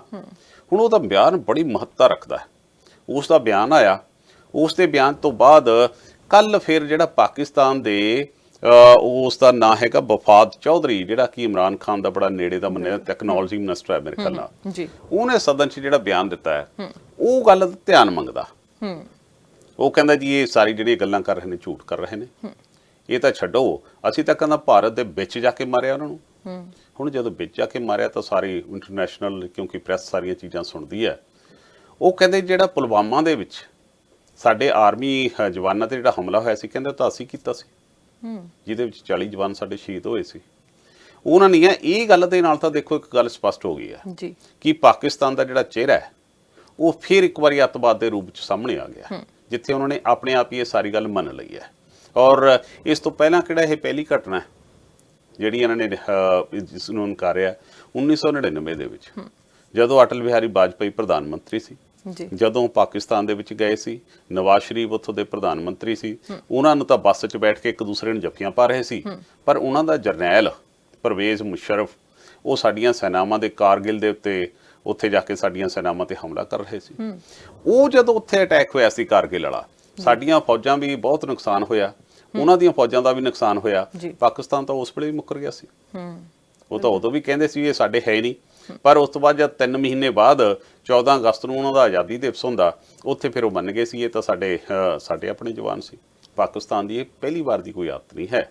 ਤੁਹਾਨੂੰ ਯਾਦ ਹੋਣਾ ਜਿਹੜਾ ਬੰਬੇ ਦੇ ਵਿੱਚ ਅਟੈਕ ਹੋਇਆ ਸੀਗਾ, ਮੁੰਬਈ ਜਿਹਨੂੰ ਆਪਾਂ ਬੋਲਦੇ ਹਾਂ, ਤਾਜ ਹੋਟਲ ਤੇ ਜਾਂ ਬਾਕੀ ਥਾਵਾਂ ਤੇ ਹੋਇਆ ਸੀ, ਉਹ ਕਾਸਿਮ ਕਿਹੜਾ ਕਾਫੀ ਪਤਾ ਨਹੀਂ ਕੀ ਉਹਦਾ ਨਾਂ ਸੀ, ਟੈਰਰਿਸਟ ਜਿਹੜਾ ਜਿਉਂਦਾ ਫੜਿਆ ਗਿਆ ਸੀ, ਪਾਕਿਸਤਾਨ ਤਾਂ ਉਹ ਵੀ ਨਹੀਂ ਸੀ ਕਹਿੰਦਾ, ਕਹਿੰਦਾ ਸੀ ਪਤਾ ਨਹੀਂ ਕੌਣ ਹੈ ਜੀ, ਕੋਈ ਜਹਾਦੀ ਹੋਣਾ, ਇਹਨਾਂ ਦਾ ਹੀ ਹੋਣਾ, ਇਹਨਾਂ ਨੇ ਪੈਦਾ ਕੀਤਾ ਹੋਣਾ।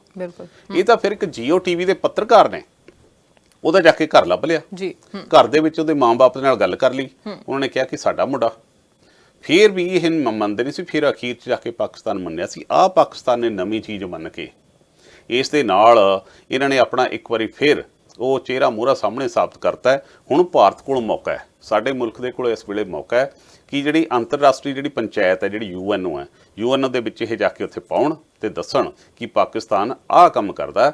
ਜੇਕਰ ਇਸ ਤੇ ਪਾਬੰਦੀਆਂ ਨਾ ਲਾਈਆਂ ਗਈਆਂ ਤਾਂ ਇਹ ਲਗਾਤਾਰ ਇਹ ਹੋਰ ਵੀ ਭਿਆਨਕ ਰੂਪ ਸੰਸਾਰ ਵਾਸਤੇ ਬਣ ਕੇ ਸਾਹਮਣੇ ਆ ਸਕਦਾ। ਬਿਲਕੁਲ ਭਾਰਤ ਵੱਲੋਂ ਸੰਜੀਦਗੀ ਦੇ ਨਾਲ ਕੰਮ ਲੈਣਾ ਚਾਹੀਦਾ ਹੈ। ਮੇਰੇ ਖਿਆਲ ਦੇ ਨਾਲ ਭਾਰਤ ਦੇ ਵੱਲੋਂ ਉਹ ਚੀਜ਼ਾਂ ਵੱਲ ਐਕਸ਼ਨ ਲੈਣਾ ਚਾਹੀਦਾ ਜਿਹੜੀਆਂ ਚੀਜ਼ਾਂ ਅਸਲ ਦੇ ਵਿੱਚ ਭਾਰਤ ਦੇ ਲਈ ਵਧੀਆ ਨੇ, ਭਾਰਤ ਦੀ ਇਕਨੋਮੀ ਦੇ ਲਈ ਵਧੀਆ ਨੇ, ਭਾਰਤ ਦੇ ਲੋਕਾਂ ਦੇ ਲਈ ਵਧੀਆ ਨੇ। ਇਹ ਨਹੀਂ ਕਿ ਜਿਹੜੇ ਕਿਸਾਨ ਹੈਗੇ ਆ, ਜਿਹੜੇ ਸਾਰੇ ਲੋਕਾਂ ਦੇ ਅੰਨਦਾਤਾ ਹੈਗੇ ਆ, ਤੁਸੀਂ ਉਹਨਾਂ ਨੂੰ ਅਟੈਕ ਕਰ ਰਹੇ ਆ ਜਾਂ ਇੱਕ ਸੂਬੇ ਨੂੰ ਅਟੈਕ ਕਰ ਰਹੇ ਹੈਗੇ ਆ ਜਾਂ ਇੱਕ ਸੂਬੇ ਨੂੰ ਦੇਖ ਰਹੇ ਹੈਗੇ ਆ ਕਿ ਇੱਥੇ ਕੀ ਹੋ ਰਿਹਾ ਹੈਗਾ, ਬਸ ਸਿਰਫ ਉਹਨਾਂ ਲੋਕਾਂ ਨੂੰ ਲੈ ਕੇ ਤੁਸੀਂ ਇਹ ਰੂਲ ਬਣਾ ਰਹੇ ਹੈਗੇ ਆ। ਸੋ ਪੂਰੇ ਭਾਰਤ ਨੂੰ ਲੈ ਕੇ ਸਾਨੂੰ ਕੰਮ ਕਰਨਾ ਚਾਹੀਦਾ। ਹੁਣ ਜਦੋਂ ਨਰਿੰਦਰ ਮੋਦੀ ਦੀ ਗੱਲ ਕਰਦੇ ਆ, ਆਰਥਿਕਤਾ ਦੇ ਬਾਰੇ ਜਦੋਂ ਉਹਨਾਂ ਤੋਂ ਪੁੱਛਿਆ ਜਾਂਦਾ ਤਾਂ ਉਹ ਹਮੇਸ਼ਾ ਹੀ ਇਹ ਗੱਲ ਕਹਿੰਦੇ ਆ ਕਿ ਆਰਥਿਕਤਾ ਬਹੁਤ ਵਧੀਆ ਸਾਡੇ ਦੇਸ਼ ਦੀ।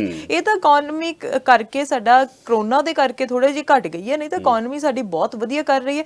ਹਾਲ ਹੀ ਦੇ ਵਿੱਚ ਉਹਨਾਂ ਦਾ ਮੈਂ ਬਿਆਨ ਦੇਖ ਰਹੀ ਸੀ ਤਾਂ ਕਹਿ ਰਹੇ ਸੀ ਕਿ 5 ਅਰਬ ਦੀ ਜਿਹੜੀ ਸਾਡੀ ਇਕਨੋਮੀ ਹੋ ਜਾਣੀ ਆਉਣ ਵਾਲੇ ਸਾਲਾਂ ਦੇ ਵਿੱਚ। 5 ਟ੍ਰਿਲੀਅਨ ਦੀ ਇਕਨੋਮੀ ਹੋ ਜਾਣੀ ਆਉਣ ਵਾਲੇ ਸਾਲਾਂ ਦੇ ਵਿੱਚ। ਹੁਣ ਇਹ ਸੋਚੋ ਕਿ 5 ਟ੍ਰਿਲੀਅਨ ਹੋਣਾ ਕਿਹਦੇ ਕੋਲ ਆ। ਗੱਲ ਇਹ ਹੈ ਜੀ, ਜੇ 5 ਟ੍ਰਿਲੀਅਨ ਜਦੋਂ ਉਹਨੂੰ ਗੁਣਾ ਕਰਨਾ ਸ਼ੁਰੂ ਕਰਦੇ ਨਾ, ਜ਼ੀਰੋ ਪਾਉਣੀ ਸ਼ੁਰੂ ਕਰਦੇ, ਕਈ ਵਾਰੀ ਕੈਲਕੂਲੇਟਰ ਜਵਾਬ ਦੇ ਜਾਂਦਾ 5 ਅਰਬ ਕਰੋੜ ਮੇਰੇ ਹਿਸਾਬ ਦੇ ਨਾਲ ਜਿਹੜੀ ਇਹ ਅਰਸ਼ਜੀ ਹੋਣੀ ਹੈ। ਇਹ ਗੱਲਾਂ, ਟਰਪਲਾਂ, ਜੁਮਲੇ, ਲਲਕਾਰੇ, ਜਕਾਰੇ, ਇਹ ਜਿੰਨੇ ਮਰਜ਼ੀ ਛੱਡ ਜਾਓ, ਕਿਉਂਕਿ ਮੂਰਖ ਨੇ ਲੋਕ ਅੱਗੇ। ਜਿਹੜੇ ਸਾਡੇ ਲੋਕ ਨੇ, ਸਾਡਾ ਖਿੱਤਾ ਹੈ ਜਿਹੜਾ ਮੂਰਖਾਂ ਦਾ ਖਿੱਤਾ ਹੈ। ਮੈਂ ਤਾਂ ਸ਼ਰੇਆਮ ਇਹ ਗੱਲ ਕਹਿ ਦਿੰਦਾ ਹੁੰਦਾ ਕਿ ਸਾਨੂੰ, ਕਿਉਂਕਿ ਅਸੀਂ ਪੜ੍ਹੇ ਲਿਖੇ ਨਹੀਂ, ਅਸੀਂ ਸਿਰਫ ਤੇ ਸਿਰਫ ਮੂੰਹ ਖੋਲ ਕੇ, ਮੂੰਹ ਟੱਟ ਕੇ ਉਹਨਾਂ ਨੂੰ ਸੁਣੀ ਜਾਂਦੇ ਆ, ਜੋ ਕਹਿੰਦੇ ਅਸੀਂ ਮੰਨ ਲੈਂਦੇ ਆ। 5 ਸਾਲ ਸਾਡੇ ਛਿੱਤਰ ਮਾਰਦੇ ਆ, ਫਿਰ ਉਹਨਾਂ ਤੋਂ ਦੁਖੀ ਹੋਈ ਦੂਜੇ ਨੂੰ ਚੁਣ ਲੈਂਦੇ ਆ। 5 ਟ੍ਰਿਲੀਅਨ ਦੀ ਜੇਕਰ ਅਸੀਂ ਕਰੰਸੀ ਬਣਾਉਣੀ ਹੈ ਤਾਂ ਸਾਨੂੰ ਘੱਟੋ ਘੱਟ 10 ਸਾਲ 16% ਦੀ ਡਿਵੈਲਪਮੈਂਟ GDP ਦੀ ਚਾਹੀਦੀ ਆ ਜੀ। ਬਿਲਕੁਲ। ਤੇ ਸਾਡੀ GDP ਕਿੱਥੇ ਹੈ ਇਸ ਵੇਲੇ? ਤੁਸੀਂ ਮਾਈਨਸ ਕਿੱਥੇ ਤੇ ਕੋਈ 9 ਤੇ ਕਹਿੰਦਾ ਕੋਈ 24 ਤੇ ਕਿੱਥੇ ਜਾ ਕੇ ਅਸੀਂ ਖੜੇ ਆ। ਸੋ ਇਸ ਕਰਕੇ ਸਿਰਫ ਤੇ ਸਿਰਫ ਲੋਕਾਂ ਨੂੰ ਗੁੰਮਰਾਹ ਕਰਨ ਨਾਲ ਸਰਕਾਰਾਂ ਨਹੀਂ ਚੱਲਦੀਆਂ ਹੁੰਦੀਆਂ। ਲੋਕਾਂ ਨੂੰ ਅਸਲ ਵਿੱਚ ਗਰਾਊਂਡ ਲੈਵਲ ਤੇ ਤੁਹਾਨੂੰ ਕੁਝ ਦੇਣਾ ਪੈਣਾ। ਕੁਝ ਦੇਰ ਤੱਕ ਕਾਠ ਦੀ ਹਾਂਡੀ ਇੱਕ ਅੱਧੀ ਵਾਰ ਤੇ ਚੜ ਜਾਂਦੀ ਹੈ ਤੇ ਸਾਡੇ ਭਾਰਤੀ ਮੂਰਖ ਨੇ 2-3 ਵਾਰੀ ਚੜਾ ਲੈਂਦੇ, ਸੜੀ ਹੋਈ ਵੀ ਬੁੱਕੀ ਤੁਰੀ ਜਾਂਦੇ ਆ। ਸੋ ਇਸ ਕਰਕੇ ਅਲਟੀਮੇਟਲੀ ਜਿੱਥੇ ਯੂਥ 65% ਦੀ ਯੂਥ ਬੈਠਾ ਹੈ, ਉਹਨਾਂ ਨੂੰ ਨੌਕਰੀਆਂ, ਉਹਨਾਂ ਨੂੰ ਡਿਵੈਲਪਮੈਂਟ ਚਾਹੀਦੀ ਹੈ। ਉਹਨਾਂ ਨੂੰ ਇਹ ਝੂਠੇ ਲਾਰੇ ਜਾਂ ਫਿਰ ਧਰਮ ਦੇ ਨਾਂ ਤੇ ਇੱਕ ਦੂਸਰੇ ਨਾਲ ਲੜਾ ਮਰਾ ਕੇ ਕੁਝ ਨਹੀਂ ਚੱਲਣਾ। ਉਹਨਾਂ ਦਾ ਭਵਿੱਖ, ਉਹਨਾਂ ਦਾ ਫਿਊਚਰ ਕਹੇ ਜਾਏ, ਉਹ ਅਸਲ ਡਿਮਾਂਡ ਇਸ ਗੱਲ ਦੀ ਕਰਦੇ ਆ। ਅਸੀਂ ਝੂਠ ਦੇ ਨਾਲ ਅੱਗੇ ਵਧ ਰਹੇ ਹੈਗੇ ਆ। ਮੀਡੀਆ ਦੇ ਵਿੱਚ ਝੂਠ, ਜਿੱਥੇ ਕੋਈ ਜਨਤਾ ਨਹੀਂ ਹੈਗੀ ਅਸੀਂ ਉੱਥੇ ਹੈਲੋ ਕਰ ਰਹੇ ਹੈਗੇ ਆ, ਉੱਥੇ ਲੋਕਾਂ ਨੂੰ ਕਹਿ ਰਹੇ ਹੈਗੇ ਆ ਕਿ ਆਓ ਤੁਹਾਡਾ ਸਵਾਗਤ ਹੈਗਾ ਆ, ਪਰ ਉੱਥੇ ਕੋਈ ਲੋਕ ਹੀ ਨਹੀਂ ਹੈਗੇ। ਸੋ ਬਹੁਤ ਸਾਰੀਆਂ ਚੀਜ਼ਾਂ ਨੇ ਜਿਹੜੀਆਂ ਝੂਠੀਆਂ ਦਿਖਾਈਆਂ ਜਾ ਰਹੀਆਂ ਨੇ। ਝੂਠ ਦੇ ਪੈਰ ਨਹੀਂ ਹੁੰਦੇ ਤੇ ਉਹ ਝੂਠ ਜਿਹੜਾ ਕਲਾ, ਜਿਹੜਾ ਪਾਪ ਦਾ, ਉਹ ਛੇਤੀ ਭਰ ਜਾਂਦਾ ਹੈ। ਮੈਨੂੰ ਲੱਗਦਾ ਕਿਸਾਨਾਂ ਨੇ ਥੋੜਾ ਜਿਹਾ ਤਾਂ ਸਾਬਤ ਕਰ ਦਿੱਤਾ ਹੈਗਾ। ਸੰਘਰਸ਼ ਤੇਜ਼ ਚੱਲ ਰਿਹਾ ਹੈਗਾ ਆ। ਸੋ ਕਿਸਾਨੀ ਸੰਘਰਸ਼ ਦੇ ਸਾਰੇ ਨਾਲ ਹੈਗੇ ਆ। ਸੋ ਹੁਣ ਆਉਣ ਵਾਲਾ ਸਮਾਂ ਦੱਸੇਗਾ ਕਿ ਕੀ ਹੁੰਦਾ। ਪਰ ਤੁਸੀਂ ਇਨਫੋਰਮੇਸ਼ਨ ਦਿੰਦੇ ਹੋ, ਤੁਹਾਡਾ ਬਹੁਤ ਬਹੁਤ ਧੰਨਵਾਦ। ਸ਼ੁਕਰੀਆ ਜੀ, ਧੰਨਵਾਦ। ਬਿਲਕੁਲ ਸਟ੍ਰੇਟ ਟਾਕ ਸਿੱਧੀ ਗੱਲ ਪ੍ਰੋਗਰਾਮ ਦੇ ਵਿੱਚ ਗੱਲਬਾਤ ਹੋਈ ਵੱਖ-ਵੱਖ ਮੁੱਦਿਆਂ ਦੇ ਬਾਰੇ। ਤੁਸੀਂ ਕੀ ਸੋਚਦੇ ਹੋ? ਫੀਡਬੈਕ ਜ਼ਰੂਰ ਦਿਆ ਕਰੋ। ਦੇਖਦੇ ਰਹੋ ਸਾਂਝਾ TV ਤੇ ਮੈਨੂੰ ਦਿਓ ਇਜਾਜ਼ਤ। ਸਤਿ ਸ਼੍ਰੀ ਅਕਾਲ।